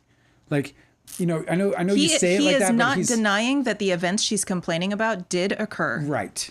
His behavior and Jamie Heath's behavior has resulted in her complaints, and he does not deny that. Yeah, and you know what's interesting about that, and the point that you made really in its entirety is that it also shows that he, in his own mind, is defiant from reality. Yes. In other words, in his own mind, he's like, this is not SH. He is telling the court... Even though I apologize, it's like, No, he is telling the court, yes, these things happened. We believe that she overanalyzed it. We believe that she was overreacting. We apologize for it 3 times, okay? Which this the CRD says specifically is not a means to settle or solve. So I went looking, and I was like, this is so interesting. So I went to the civil rights departments, and they have this really easy fact sheet for employers who where they're very, very clear about the proper protocols to follow when anybody complains about any allegation of sexual harassment. It doesn't matter if you or I think that it is a serious enough allegation. Any allegation has to be handled in a few very, very simple ways, according to the protocol that has been set forth by the law. Simple but effective. And if you are trying to just minimize the allegation, minimize the complaint, maybe apologize for it, maybe hope it blows over, ignore it, whatever, you are in defiance of the law. And that is exactly why he's in trouble. He does not deny that these harassment allegations were valid. He is simply denying that he had any responsibility to address them. And the law is very clear about that. As an employer, he had responsibilities that he did not meet. And that's why he's in this mess. Correct. It is not anybody's fault but his. Yeah, listen, here's the thing. It's like you've got to solve the problems that come your way when you're the guy responsible for the gig. It was his gig, man. Yeah, he's the boss. He had again, it's like responsibilities. we get back to that same conversation that we've had so many times on this channel. Why is the conversation not that he lost control? Why is it that she wrested control? The reality is that he lost control. The reality is that Sony had confidence in Wayfarer, confidence enough to do a deal with them in the first place, but then not only do a deal with them, but side with them on the producing credit for Blake Lively from the beginning, and then additionally to defer back to them when complaints came to them from Blake Lively saying, nope, you've got to deal with it with the production company. They're the production company of record. And there's 2 reasons for that. The first reason is the reason they stated, which is that they're not the employer. And the second reason is they also want to see that their partner, Wayfarer, is going to take care of business. Yeah, it's an important step in a very important relationship going forward, right? Like you want to know that your production company is going to be able to deliver a product without any litigious Yeah, you don't want to be baggage. Me Too'd. You don't want your product going out to market and then hearing about the Me Too allegations. It's going to fucking tank your entire your business. I mean, in this case, we're talking about Me Too, but it doesn't matter. It can be what happened on the Rust set. It can be whatever happens that is detrimental to the outcome that the studio wants, which is a successful picture. You with me? Yep. So and by the way, this is the other thing about Sony. Like everyone's like, Sony's siding. Why would Sony take the worst cut over the better cut? Because Justin Baldoni's cut scored better. Well, I went over those scores. I've gone over them like very extensively. I can do it again one day. I don't have them in front of me right now, but I went over the scores to show that that Justin Baldoni's scores weren't so fantastic compared to Blake Lively's, especially as it relates to the way marketers understand how to get butts in seats. But what was more important about that item, for example, is that it's very likely that Justin Baldoni's cut contained scenes and tones and even lent to themes that Sony felt would have been detrimental to the marketing plan that they were developing or that they had planned out for the movie, because he had this whole agenda, the DV agenda that he kept talking about, how that was like his focal point of the movie. He had partnered with the nonprofit, I guess, that they never even paid. No, apparently. So his so the Wayfarer Foundation, they have to obviously because they're a nonprofit, they have to publish their financials every year. Right. It's like public information. Sure. So they didn't donate any money. They didn't donate any of the proceeds from It Ends With Us to this nonprofit organization. And this year, the Wayfarer Foundation has been closed. So they're not going to either. So it was just, like, it's just a fucking bunch of front. shit. I noticed, I've been reading It Ends With Us, the book. I've been listening to the audiobook, and they, one thing that Lily says that she likes about Ryle is that he donates to charity. And so I was like, wow, it's so interesting. Like, I wonder whether Justin Baldoni optioned this, took the role of Ryle, and then was like, I'm going to become this person in all of my marketing for this movie so that the fans of the book want to come and see me. Like, I'm going to embody this person. Because he was talking so much about this charity donation. It's an aspect of Ryle's character. That's wild. Like, it couldn't have been genuine because he didn't donate to that charity. He didn't donate to any charity from the Wayfarer Foundation. Well, like you said. You bring up an interesting point, because I truly think that Justin Baldoni had a completely distorted image of what this movie was in terms of him. Like, I think he, in his own mind, was above the title. And I mean, that was his negotiation. Right. But in his own mind, I really do think that he was above the title. Like, he's the big celebrity. And here's the thing. When a big, giant fucking movie star comes onto your set, they're the big mahuff. Mm-hmm. They're the big deal. Everything revolves around them at that point. It just does. That's how it is. Never been on a set or even in a fucking room where that didn't happen when a big giant movie star sweeps in. Do you think that was challenging for him? Yes, I do. I think this is my own personal opinion, but when you talk about but I'm basing it on his behavior, his texts about Blake Lively in general, but also as it related to her being involved in the cut. And what's so disturbing about it, like, for example, Megyn Kelly the other day talked about her disastrous PR tour. The movie made $340 million on a $26 million budget. And that dumb cow wants to fucking try and convince... It sounds sexist when you use words like that. Well, she's not a bull. No, I know. I can't believe... Yeah, she said it was disastrous, but they made, like, humongous profits. It sold... It succeeded far more than they could have imagined. It was obviously successful. As criticized as it was. To call it a disaster is a smear campaign. Yeah. Because a smear campaign perpetrates lies. It propagates lies, and despite the facts right in your face. A $340 million movie on a $26 million budget is an epic success. I mean, it is to the moon success.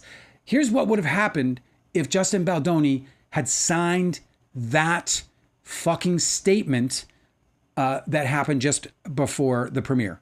Had he signed that statement just before the premiere... The statement that Blake Lively and Ryan Reynolds prepared. And presented as a means to settle, an olive branch, a golden bridge, right? Was that before the premiere? Well, it was right around... It must have been after, because it was about the backlash about how they were... Then it was right after, separate. But it was early. Whatever the timing, the timing would have been amply perfect for them to take advantage of it and sign that fucking declaration. Mm-hmm. But I forget where I was going with it, unfortunately, because we got sidetracked on the other stuff. But it doesn't matter. So, I mean,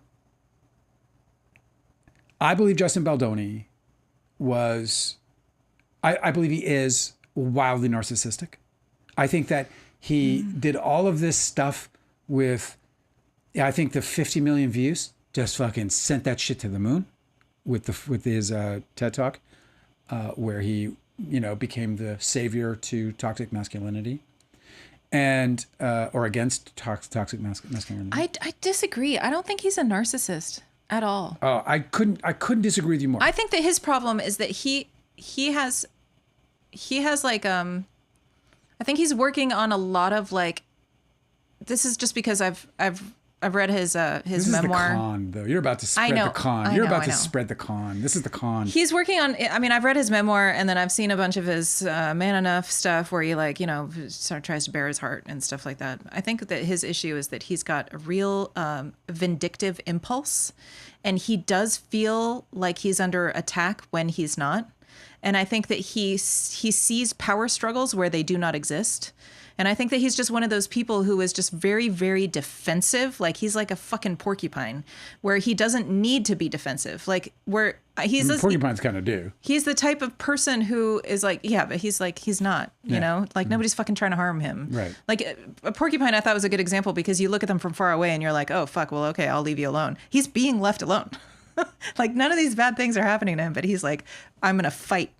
All throughout his memoir, he has like these really inarticulate paranoias where he's just like talking about how he has to wear a suit of armor and he's always under attack and shit, but he's never like really like defining what the fuck that is or like specifying how he's experiencing that.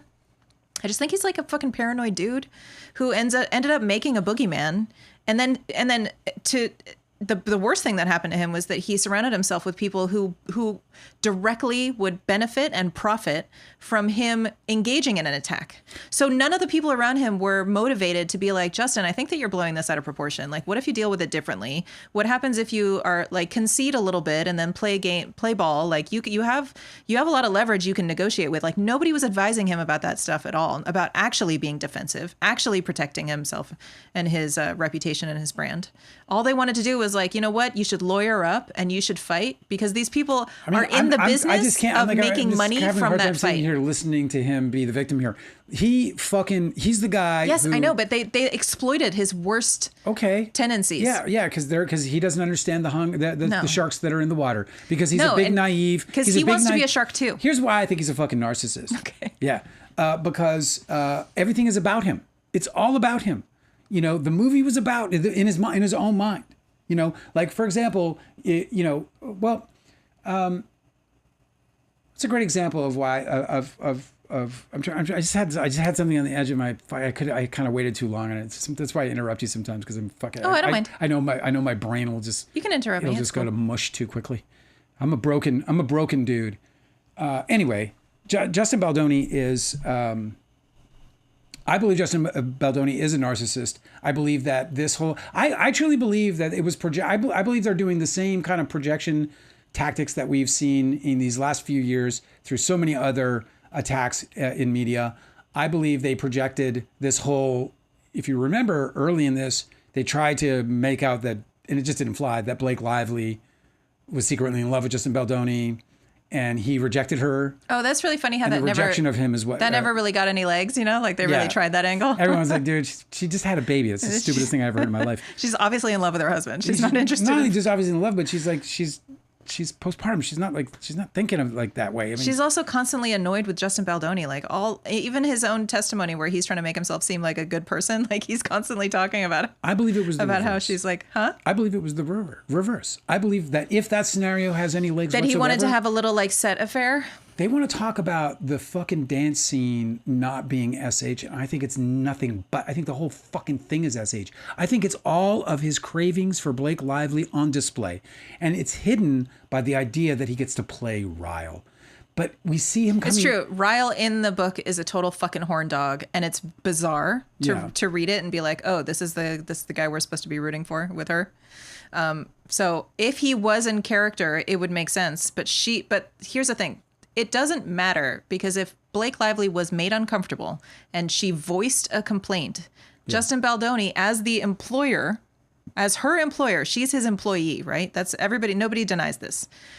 As her employer, he has an obligation to handle that properly and according to the law. He can't just be like, oh, okay, well, you misinterpreted whatever, or I'm so sorry that I offended you, or, you know, he can't just fucking blow it off. Like, that's a violation of the law to act that way. And I don't know why people are so easily ignoring this point. Like the reason why he's in trouble with the fucking law, the reason why she's citing 3 different labor laws in her claims against him, in her causes of action, is because he failed as an employer to deal with her complaints in the proper legal manner. That's it. Yeah. It doesn't matter what she's complaining about. By the way, it's you know, the fucking the what you call it video. The engagement video. If that isn't a fucking act of narcissism, I don't know what is. In fact, I can't say that I've ever seen anything so fucking narcissistic in my life. This guy's trying to create a proposal video for his wife. I know, he made an acting reel. And it's the thing's a fucking acting reel starring Justin Baldoni. It was just, and to confirm that I'm not off my ass, Emily, his wife, pretty much feels the same way. In terms of not necessarily narcissism, but that this video was all about him and not about her at all. Oh, I wanted to talk about something else. Can I change the subject? Yeah. Okay. Cardi B is on trial right now. And she's going to win her defense. Nothing bad's going to happen to her. Yeah. No, that's good. I'm just trying to... What are you doing? I'm trying to block this person. I'll just remove him, I guess. Oh, there was a person who like left. Well, I just took their comment like out of, like I'm not going to let that comment sit there. Yeah. Okay. It's they can, I'm glad they're gone. Can I talk to you about the Cardi B trial? Yeah, please. Okay. I don't know if you guys are following this, but Cardi B is currently on trial. She is the defendant in a case that she's being accused of like scratching at and fighting and like body shaming this woman outside of a doctor's office. Okay. The story is that Cardi B shows up for a doctor's office appointment, specifically a gynecologist's office. She, at that point, had a pregnancy that wasn't public yet, and she was getting a checkup. And one of the people who was working security saw Cardi B and was like excited because, there's a celebrity. I'm a big fan. So she walks up to Cardi B with her cell phone in hand. Okay. And Cardi B's like, oh, hey, what's up? And then she like leaves, like is trying to leave because she doesn't want to be caught on a cell phone video going into a gynecologist's office. Because obviously, who wants? She wants her privacy. No, yeah, she wants her obvious. privacy, but also because she had a pregnancy that hadn't been gone public yet. Okay. Yeah. Well, should have probably went to the comments first because but it's okay. So the plaintiff is alleging that she got into a verbal altercation with Cardi B, and then that Cardi B like scratched her face. Yes. And like tried to beat her up. So she's claiming, and also said that she spit on her or something. Yeah, spitting, scratching, and also like saying like racist things or something. Or, yeah, and like body shaming her and body like, shaming, yeah, like okay. some like super inappropriate shit. Yeah. Yeah. Okay, so that's her allegation. Cardi B, however, is on the stand and she was like, I didn't want to be on somebody's cell phone video. Fans will come up to me all the time and it's not a big deal, but this person was following me, like chasing me with their phone in hand.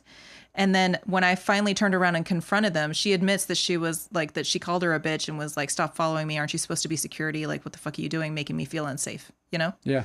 And she said that that's it. And the reason why she says that she didn't engage in a fight with this lady is she's like, I'm pregnant. Why am I going to fucking start a fight with somebody? This chick's bigger than me. She's wearing these big fucking security guard boots.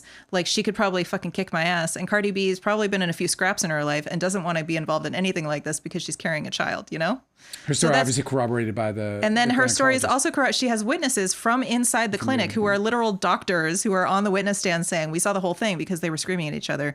And she never, Cardi B didn't approach her, didn't touch her, nothing like this happened and at all. And didn't say anything other than calling her a bitch. Yeah. So I don't know how this is possibly going to end in any other way than this lady was just trying to like make a buck and make an accusation. It's amazing that they let it. Well, Cardi B was probably like, okay, let's go then. Yeah. By the way, if I may, I want to interrupt and say, yesterday we had we get a lot of Baldoni. We just saw this person come in here and call our live a shithole. Like, so well, I don't care. We just started, so it's like, sorry, it's not the Taj Mahal. You know what I mean? I'm not going to apologize. I think our live is awesome. Yeah, I think so too. And that person can fuck off. But the point that I am trying to make is that yesterday we had so whenever we get like a lot of Baldoni traffic, they dislike the live. So the last time we had before yesterday, we had a bunch of Baldoni fans come in here, and we had like a 32% like we had 68% dislikes on that live versus 32 likes. So I'm asking you for the likes. I'm saying, we got people calling this place a shithole. They're going to fucking downvote us. If you haven't liked the live, it's actually us versus them at this point. Mm-hmm. That's the main reason why. Like, I don't want to sit around with a 20% fucking like ratio because these fucking spammers come around and try to destroy this live by, fucking. Erica said, I think we're awesome. We are awesome. I think you guys are awesome too. And by we, I mean all of us. I'm talking about this live. This live it consists of me and Angela and all of you guys. You guys make this live. Without you guys, honestly, what would we be doing? We'd just be talking to each other on the couch. Mm-hmm. Sucking on chili dog. Sucking on chili dogs. Sucking on a chili dog. So yes, please like the live. And if you haven't subscribed and you like what you're hearing so far, please subscribe because it's only going to get better. We're just growing up here. We're just getting our wings. You know what I'm saying? Mm-hmm. Do you need more stories from me? Well, did we talk about everything that you wanted to talk about tonight? Let me check. Well, Pamela Anderson's romance with Liam Neeson was a PR stunt. You know what? It's so fucking crazy how easily manipulated we all are, especially if there's somebody out there I'm proud of to myself. buy it. Well, that's fine, but I was like, they're marketing that movie. Well, I mean, it was fairly obvious at one point, but then it became like, at one point I didn't, and then I did, and then I didn't, and then I did. And part of the reason why is because they were using PR, and I was reading shit where like, nah, it's true. They were irresistible from the, first time they looked at each other. Oh, isn't that fucking lovely? And of course, in my mind, I'm like, no, it's not, because Pam goes through men like, some of us go through t-shirts. You know what I mean? Like, it's just, and she admits it. She's like Liz Taylor all over again, I love how she handled it in the documentary that she participated in, where she was like, great, yeah. She's like, I'm just a romantic. I just always believe in love, and I don't think that there's anything wrong with that. She loved falling in love. She's like, I love falling in love. She's like, I don't have, it doesn't just bother me. Fall in love. It's like move to the island, fall in love with Pam Anderson, have a 3-month affair, then leave, I guess. Kind of what the future, somebody's future out there. Anyway, I bought it. And I did buy it, but at first I didn't, because nobody bought it at first. But they sold it, and it was a PR stunt, we'll call it, but a PR idea that they pitched in 2024 while they were still in production. We got tricked. That the PR foiled. The PR people like cooked up while they were on set. You really want to. Well, and they had like, after they wrapped, they never even spoke to each other. Yeah. The reason why that's so smart of them to do is because we are all very much like rooting for Liam Neeson to find new love, and also for Pam Anderson to find new love. Like, we just want everything nice for them both. Yeah. I mean, but you see the exploitation? So there you go. Like, there you are. They know, like, these publicists know. They're like, here's the temperature.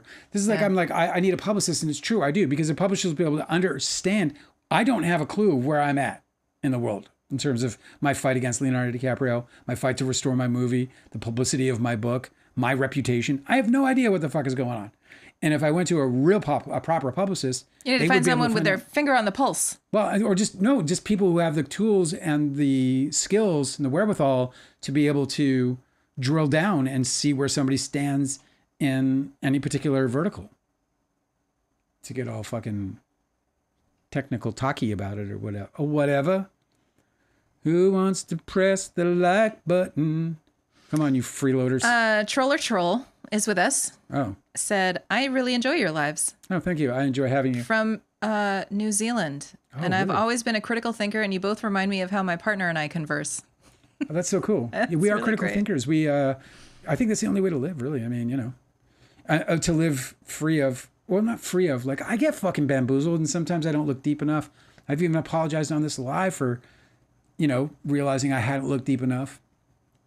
I also, can misunderstand shit, and, I'm imperfect. I'm an imperfect person. Just like Justin Baldoni. What's that song by that?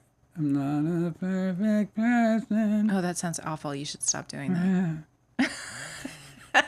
Is there a goat in that band? No, it was like a shriveled up. It's not like a tambourine player. It's like a goat, just like in the background. Luna's Lovely Franchise. Is that who you're talking? Frenchies. Is that what you were talking about? What? Luna's Lovely Frenchies is here with us. Hello, Luna's Lovely Frenchies. Is that dogs? I love dogs. Was his name Nick Shapiro? I heard he's the best. Ex-CIA, even Airbnb spent millions on him. You'd have to go to a gazillionaire to afford him. Oh, I don't know what we're talking about. Maybe from your thumbnail. I don't know. We were going to talk about Justin Baldoni's crisis managers. Yeah, well, we should. So Blake Lively has subpoenaed a 4th crisis management firm. I didn't know there were 4. And that is just so bonkers to me because, guys. Because when you do nothing wrong. When you do nothing wrong. Yeah, when you're lawyer up, get 4 publicists. What the fuck? Yeah, they're not just publicists, though. These are the same sort of people that, I don't know if you guys know much about the Harvey Weinstein situation before. Oh, thank you. Yeah, ex-patriarch did a great post on this, but go ahead, yeah. Oh, no, okay. Your take on it is amazing. Let me back up. Sorry. Okay, so the story is that Blake Lively has subpoenaed information from the law firm, from the publicist. What is it? It's like crisis management, reputational management firm. Yeah, it's PR. I think that's getting picked up on the audio. You should make PR. This dog's licking my fucking hand, bro. This dog is really kissy. and I think everybody can hear it. And But just keep going. Just keep going. You're in a like mom's basement situation where we're just sitting here like. Can you stop licking dogs? All right, that was really kind of you, but now my hand is just awful. Go ahead. Anyway, I was just really shocked to hear He's that. on my arm now, Angela. You see, I'm trying to keep him away. All right. He loves you, bro. I can't stand. I was just really shocked to hear that Justin Baldoni had obtained 4 different organizations, 4 different companies to help him manage, improve, like fix his fucking reputation. And he is still only known as the guy who SH'd Blake Lively on his movie set. Yeah, like what the fuck are you paying these guys for? How come they're not doing a better job for you? Holy shit, you're in the fucking. I just don't know like what he's trying to get trenches, because bro. like he is finished in Hollywood. It's a wrap. They're not improving his reputation. And let me tell you why, because even if his publicists weren't behind the latest lie that Ryan Reynolds and Robert Downey Jr. had a blowout on a set, even if they weren't behind that, they're still responsible for it.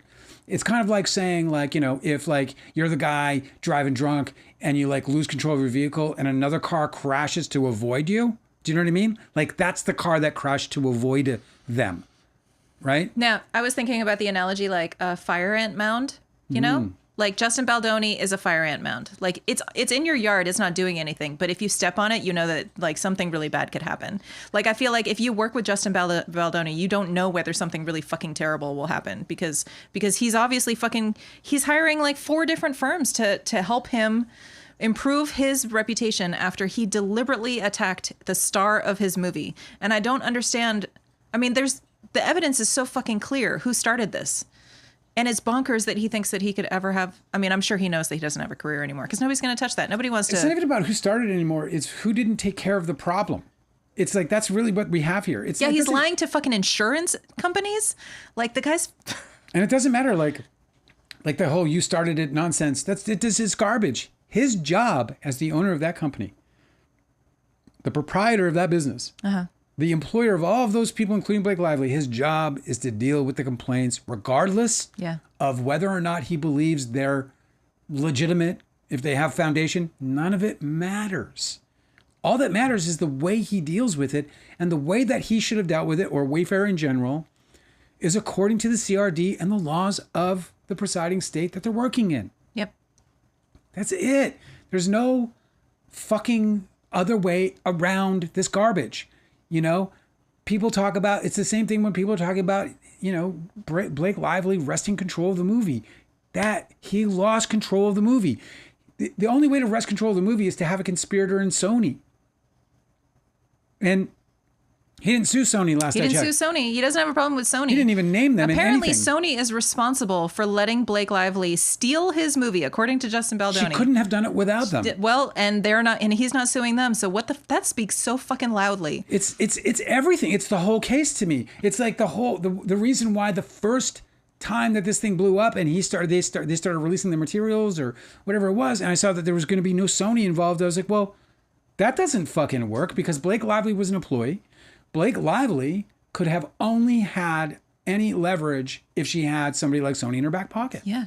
And by the way, and they would be culpable Sony, for that. And what I love about this is like that how quickly people I remember that one TikToker who was like talking shit about Blake Lively, and they read something about, I guess it was like Sony and probably the conversations between Sony and Blake Lively or something. She was like, "What the fuck, Sony?" She looked and can you remember the one I was telling you? Oh yeah, no. Because I laughed so hard about it because people have this silly notion that Blake Lively has leverage over Sony, and that's just not the case. Any kind of power that a studio gives an actor is totally superficial, and it's power that they've bestowed upon them, and they will take it away when they want to. They are the powerhouse in the business. Sony has been around with Columbia Pictures for 104 years. Blake Lively doesn't push that around. Sony is a public corporation run by oligarchs. Blake Lively doesn't push oligarchs around. It's not happening. It's never happened.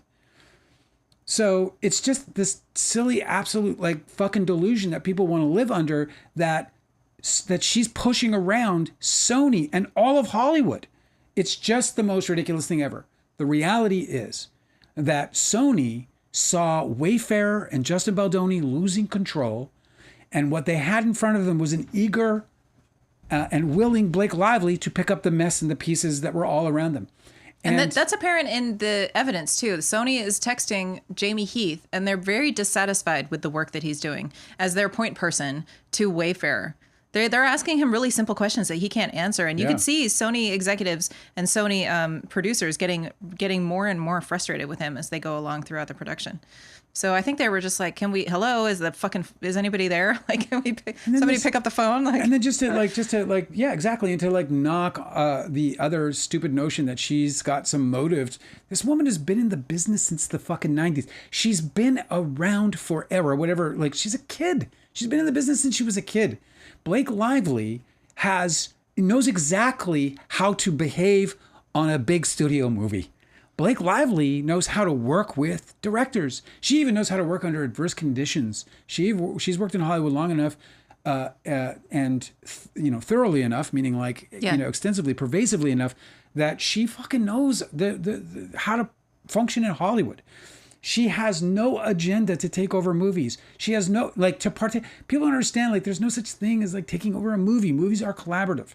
You do have ego problems where people want to try to pretend to hold the reins of a movie. And there's also people in charge, too. Like, so a fucking actor can't show up and take over a movie. And there are exceptions. Martin Scorsese, Steven Spielberg, Peter Jackson. There are these iconic, massive... Kubrick before. What do you mean? They're not actors who could take over those a movie. Those are people who might have total control over a movie, but most movies are controlled at the studio level, right? Because they know how to put movies to market, and producers and directors, whether they like it or not, acquiesce to the studio. The studio isn't going to sit around and just make assumptions against their partner, Wayfarer, without there being substantial evidence of a problem. And what you see in the evidence that they've presented on both sides is that Blake Lively was becoming beloved by the studio because of the work. And this is the difference. The studio isn't going to praise Blake Lively because she's Blake Lively. They're not going to pat her on the top of her little rich head and say, oh, we just love you. You're just such a cutie. They're going to reward, if we're going to call it that, they're going to reward production because they have only one motivation. And the important thing about their motivation and clarifying the motivation here is that there is just a string of employees attached to this movie and others in departments, and their bonuses, their promotions, their reputations in their company rely on the outcome of the movie, not whether or not Blake Lively had control of it, not whether or not Justin Baldoni is a good or a bad person. The whole thing relies on the outcome of the movie. Their only motivation at Sony Studios, at every level, is the outcome of the movie, and that's on display in their texts between both parties, where you see it getting out of control on one side and getting in control on the other. Yeah, in Blake Lively's amended complaint, she included a bunch of messages from Sony executives and producers to her, just fawning praise and gratitude for how much of a huge success she helped them achieve with their marketing and materials. It's all the writing's on the goddamn wall. Yeah. Look. Can I get back to this story? Before you do, they split the fucking press junkets up. There was the so-called ostracization of Justin Baldoni by the cast, right?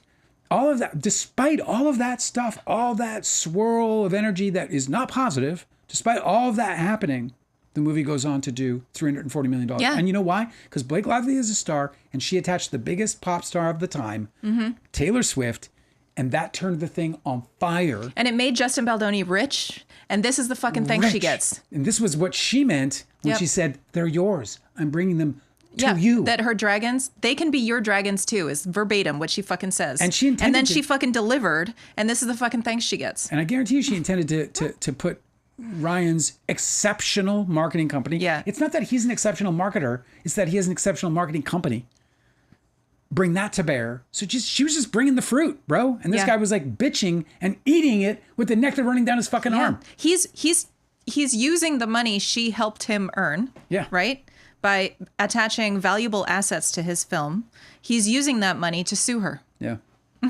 It's just fucking Sorry to unreal. take so long, but there's just like it's a lot. But I want people to get their heads around everything. Yeah, I just wanted to get back to this. The writing's on the wall. I just wanted to get back to this story because Ex-Patriarch did such a great job of Yeah, please do. outlining all of this. It's a great. I want to get into this too. It was only today that I knew that Justin Baldoni had a fourth PR firm.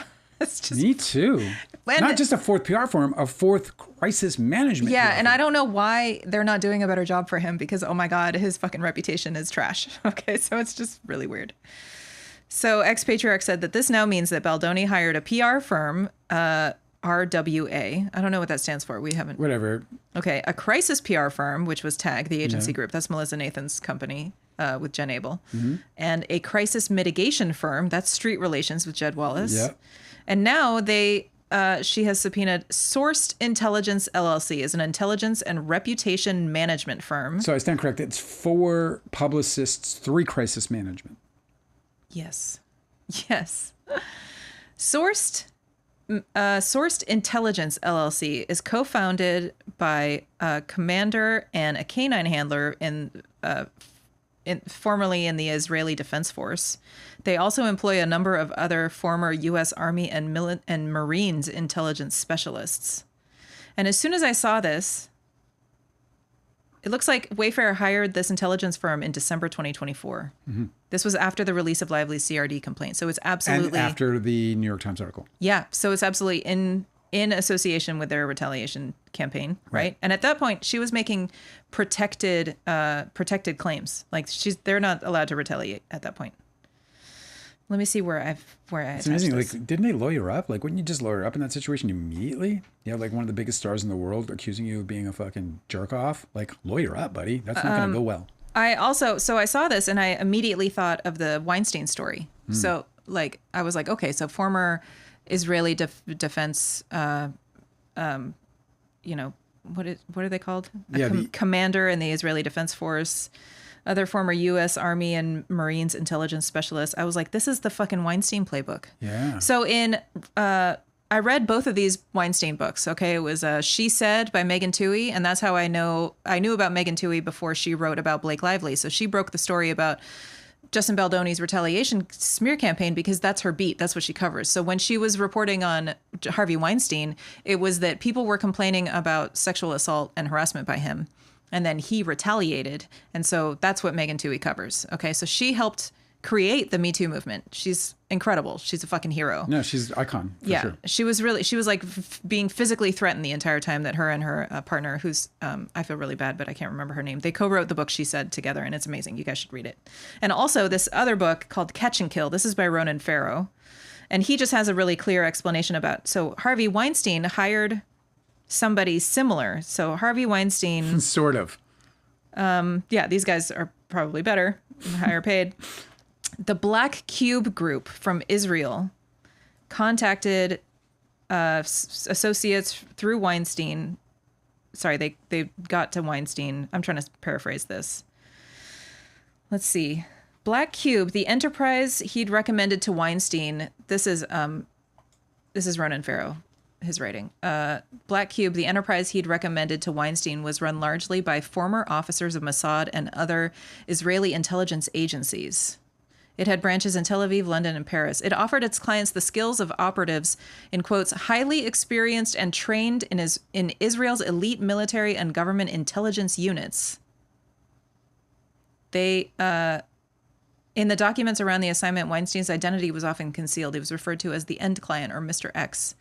Mr. X. An operative from Black Cube wrote that naming Weinstein will make him extremely angry. Weinstein seemed excited about the work. During a meeting in late November, he pressed Black Cube to keep going. More money was wired, and the agency put in motion aggressive operations referred to as Phase 2A and Phase 2B. So there's this whole IDF trend, right? Yeah, well, so here's the thing. I think that for years now, we've known that if you want somebody to do hacking, if you want somebody who's like the best in the best at doing like intelligence operatives and like even some mercenary shit, you would hire these people, these Israelis, because apparently they're like the best in the world at doing this, like basically like online warfare. Not online. I don't even know how to talk about this stuff. Yeah, whatever. Reputational damage. Technological warfare type stuff, you know? Yeah. Like reputational damage. Like they're the kind of people who would know exactly how to like hack into, find people, fucking dox people, like whatever. Okay. Well, that's what Weinstein was using them for. So they ended up later on in the story about how Weinstein went after some of his accusers. They would have people pose as like employment opportunities to befriend his accusers, and then try to find out what they were doing and how far along they were in their accusation and their lawsuits against Weinstein. And so they would just kind of like, they would literally pose like as people and infiltrate these people's lives. It was really, really fucking crazy, dirty work. And they would like befriend them. And then like these people would realize too late that I had these people in my house. Like they were fucking operatives who were working for Weinstein and completely it's just like this world, bro. I know. So what I'm saying is like, I see this about Justin Baldoni's, the firm that they hired as a result of Blake Lively's lawsuit and the New York Times article. And I'm like, oh, he's trying to do the same exact shit.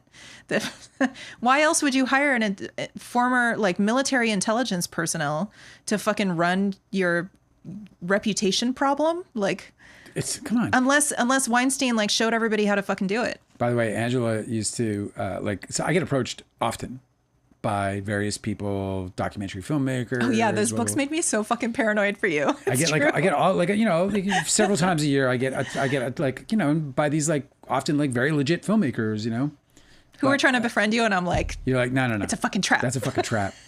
Listen to look the way they said that. That's a fucking trap, Dale. This is Weinstein. You have shit. me like, I'm constantly like, oh shit, is it a trap? You're like, it's a fucking trap. Oh, okay, fuck you, I'm not doing it. No, I mean, you should definitely like engage with people, but always just be like a little bit scrutinous, like just be Your just first be skeptical. thought is like, let's make sure they're not fucking. Don't tell all them. because of this book is the point I'm trying to make. Yeah, well, so obviously it's spelled out like this isn't a secret anymore. This is what these people fucking do. And obviously Justin Baldoni is trying to do something similar, right? Yeah. He's in a similar situation and he's doing the similar thing that Weinstein did in order to protect him and like, attack his enemies. Do you know what I mean? Totally. I don't think it's a fucking coincidence. So not. it just doesn't seem so weird that maybe fucking Leo with all of his like, big bags of money might be able to do the same kind of, he's a fucking international icon. He could probably have access to these people too. It's a weird world out there, man. It's a strange one. You got to keep your eyes peeled. Keep your eyes peeled. Let me see if I have anything else for you guys tonight. Let me see. We covered that. I do feel a little used by the whole Pam Anderson and Liam Neeson thing because I did end up buying that whole bit, and yeah, I feel a little betrayed. Not gonna lie. I'm like, hey, why betray me? I know. I would have watched your movie anyway, but now I don't even want to because you guys betrayed me. Because you betrayed me. Yeah. By the way, Perez Hilton did appear in Las Vegas for court, and he was wearing that fabulous.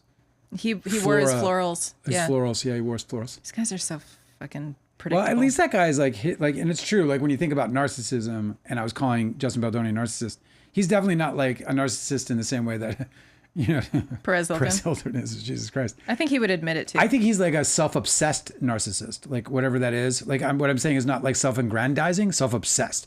Like you're talking about like, how he talks about, he has his like guard up and all, at all times. It's like, I just think everything is about him. The movies that he works on are about him. The employment's about like every aspect of life. Like, and he services the rest of us with his tongue, with his messages. And he's very good at it.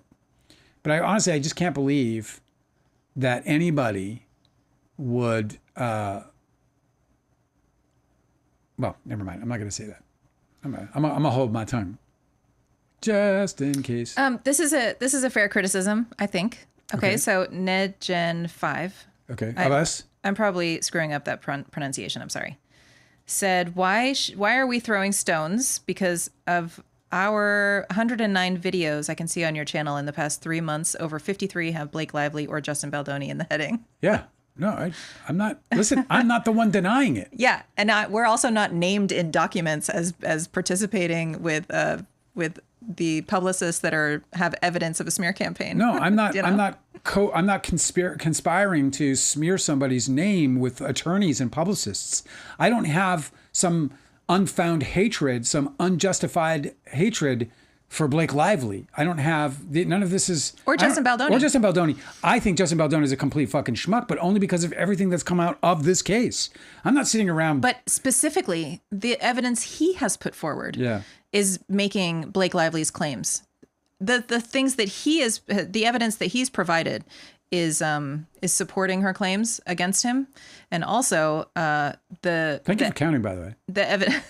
I know it must have taken a while. Well, I was wondering as soon as I read this, I was like, somebody's going to do this. Also, I've got something to say about it, because the only reason I have something to say about it is he's being deceptive. That's the only thing I have to say is he's being deceptive. My headline isn't, is he obsessed? Everybody's obsessed. That's why you're fucking here. That's why, we're all talking about it. And look, I feel completely justified in my obsession with this case. It's too similar to my own with Leonardo DiCaprio. This is true. This is why I'm obsessed. We've been investigating what happened to Dale by learning about what Blake Lively's exposing. I've learned so much about what Leonardo DiCaprio has done to me, Artie Robb, to our movie Don's Plum. I know all about it, and by the way, if you want to read about it, it's in this book. This live is brought to you by Too Real, a Hollywood memoir. That's the other reason I'm here.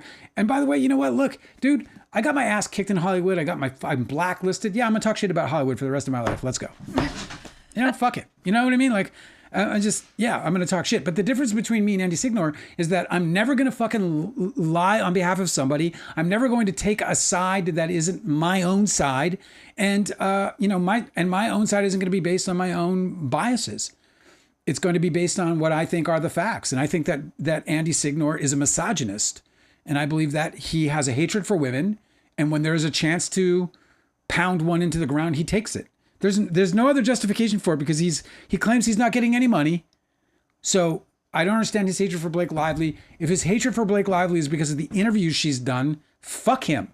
What an asshole. He's damaging the world with what he does. We're trying to fix it. We're trying to stop that shit from happening. We want to confront those things.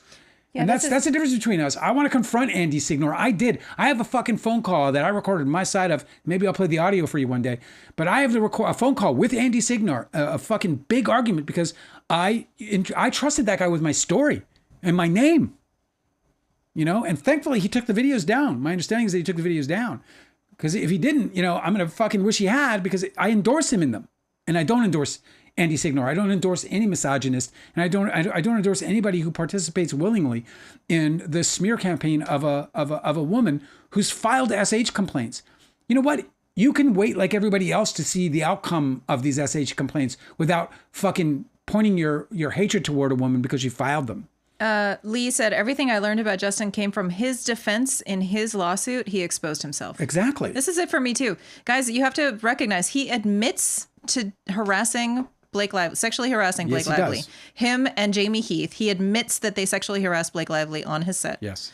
And then she has evidence of him sending text messages to attack her and invent attacks against her with his publicist, which is also why he's liable for damages in this lawsuit. Yeah. He's conspiring, right? That's one of her claims against him.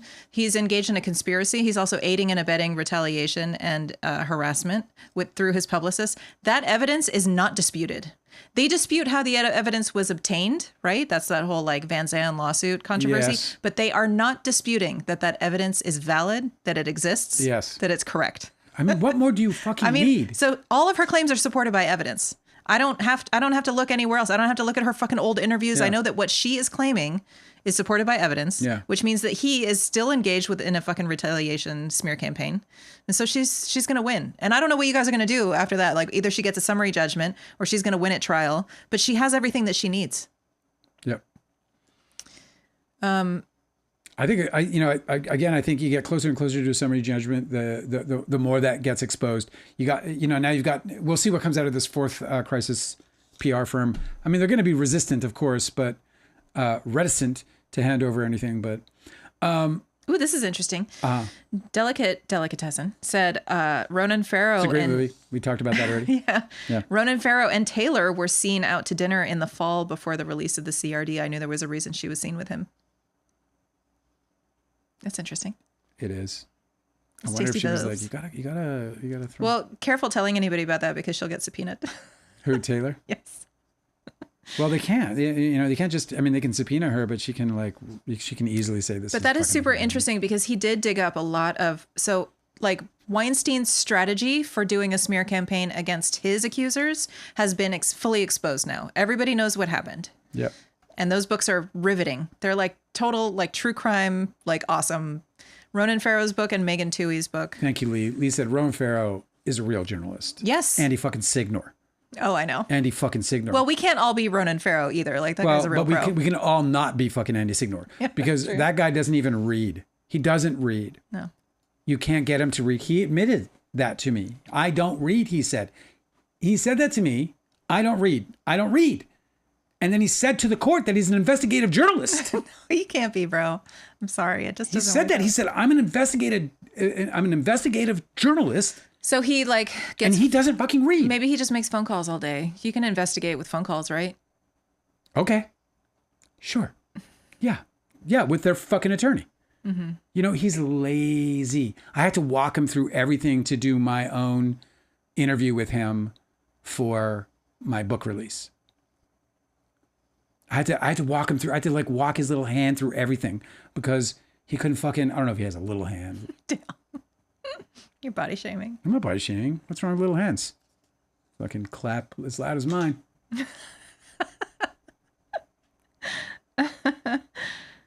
Okay. Did you want to talk about something else? I think our time is up, but I don't know. Very, very quickly. I just want to say that if you haven't read Jack White's response to the White House and Donald Trump, it is one of the most inspiringly beautiful, fucking murdered by words. To give you, let me give you just a sample of it so that I can justify my love for this. Yeah, he's a smarty. I mean, my God, this guy, bro. What I just love him too, but then, like, it's like, whoa, did somebody make Jack White mad? Because, dude, this guy fucking goes off. Listen to some of these things. Listen, I'm an artist, not a politician, so I'm in no need to give my answer or opinion on anything if I'm not inspired or compelled. But how funny that it wasn't me calling out Trump's blatant fascist manipulation of government, his Gestapo ICE tactics, his race remarks about Latinos, Native Americans, his ridiculous wall construction, his attacks on the disabled, his attempted coup and mob insurrection and destruction of the sacred halls of Congress, his disparaging sexist and pedophilic remarks about women, his obvious attempts at distraction about being a close personal friend of Jeffrey Epstein and his inclusion in the Epstein files, his ignorance of the dying children in Sudan, Gaza, and the Democratic Republic of Congo, his lack of empathy for military veterans and those struggling with poverty, his attempts to dismantle healthcare, his obvious wimpy and pathetic kowtowing to the dictators Putin and Kim Jong-un, his Nazi-like rallies, his attempts to sell merchandise and products like Goya beans through the office of the president, his fake gunshot to the ear that he showed no medical records or photographs of, his constant lying to the American people, etc., etc., etc., and that is only one of about 10 or 12 delicious paragraphs. Oh, really? It's it is just, and he speaks directly to MAGA. I'll end the way he ends. I'll give you the spoiler at the end. He goes, so MAGA folk, enjoy your concrete paving over the Rose Garden, your $200 million ballroom in the White House, and your gaudy ass gold spray painted trinkets from Home Depot, because he ain't spending any money on helping you unless you fit into his white supremacist country club rich idiot agenda. I'm actually surprised that Jack White is spending so much time online because he knows everything. He got mad. He knows all about everything. He got fucking mad. Isn't that amazing? Those are just 2 paragraphs. And I'm telling you, it's like reading, it's like a novella. And it's just absolute fucking gold of like just ripping a guy down. And like somehow he like literally dismantles his entire life. He goes basically from baby Trump all the way to current fucking Donald Trump. It's absolutely glorious. And by the way, I don't know if any of this is true, but Angela showed to me some person who claims to be a clairvoyant who said that they had a dream and that when they have Don't say it. That when they have a dream, their premonitions come true, and that they say that on September 3rd, President Trump will be no more, that he is going to the ether on September 3rd at 10 o'clock, either a.m. or p.m., and she didn't say where that 10 o'clock would ring, whether that's here, there, or wherever the fuck. But All I know is I'm riveted. You showed me that. I'm like, I don't know, I know, but it's just like one of those like cults where they're like, okay, guys, then the doomsday is really going to happen this time. Yeah, I know. Everybody get ready. John Smith. And then like the calendar turns and they're like, okay, new date. Right. Well, John Smith. Okay, well, that one didn't happen, but we got a new date. We got a new prophecy. This one's for sure John real. Smith kept pushing the second coming. He was like, Did he no! really? Fuck. Yeah, the tree, the light. I need a deadline extension on the second coming. Go back to chapter. It gets a little confusing. It's like that. We're in a cult, bro. We just aren't organized enough to do anything with it. I think that's my last one. But yeah, I mean, if you just want to watch it, I literally pulled this from our Murdered by Words. And it's as good as his best song. Yeah, that's great. It's just fucking lovely. I think it's important to remind everybody that musicians have always been like this cultural vanguard against the worst in politics. Like, yeah. I don't know if you guys remember like Woody Guthrie and there's like a huge heritage of American protest songs. I mean, Bruce Springsteen. I mean, they just over and over and over again. Yeah, I think it's just really wonderful, and I don't diminish the impact of musicians speaking up and having an impact on. Dude, I'm a Judas Priest fan. I make no bones about it. I love them. They're a Hall of Fame band. They're fucking they're if not the greatest, the second greatest heavy metal band of all time. Greatest being Black Sabbath. Okay. Breaking the Law. I'm a kid. I'm growing up. It's a good Priest song. It's not like the best Priest song, but it's the one that everyone listens to and loves. And it wasn't until I was a few years ago. Like, I think I was sitting on the toilet and fucking 52 years old, and all of a sudden I'm reading this article of fucking Robert Halford saying, Breaking the Law, it's about his disdain toward Margaret Thatcher. Oh, yeah, I know. Well, what's funny is that sometimes they're obscure about it, but then there's there's artists like Rage Against the Machine, and if you read their lyrics, like, it's a whole education. Well, I know that, but Breaking the Law to me was I thought Breaking the Law was they were the criminal, like the character in Breaking the Law was the criminal. And, I'm breaking the law. Yeah, I was completely wasted, out of work and down. No, I understand. What he is somebody who's living under Thatcher and forced into, this... I get it. It's fucking brilliant. What I'm saying is, point is that I didn't know. Sometimes they can be a lot more explicit about it, and actually, my whole generation is like, you can ask anybody like what radicalized you, but there's a lot of us that say like, Rage Against the Machine's like lyric sheet radicalized them, Sweet pizza crust. You guys are terrific. Have you got anything else, Angela? Nope. I hope you guys have the best weekend of your damn lives. Oh, it's the weekend. Yep, it's the weekend. We will see you Monday at 7:00. And I just thank you so much for spending some of your time with us. I hope you'll keep coming back because we really just do have so much fun and I really fun with you.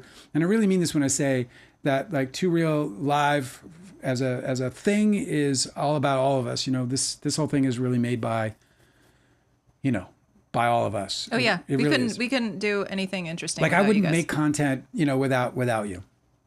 I just wouldn't make content without you. Mm-hmm. You guys inspire me, I guess is what I'm trying to say. So I hope you'll continue to do so because without you, I'm dust in the wind. See you Monday.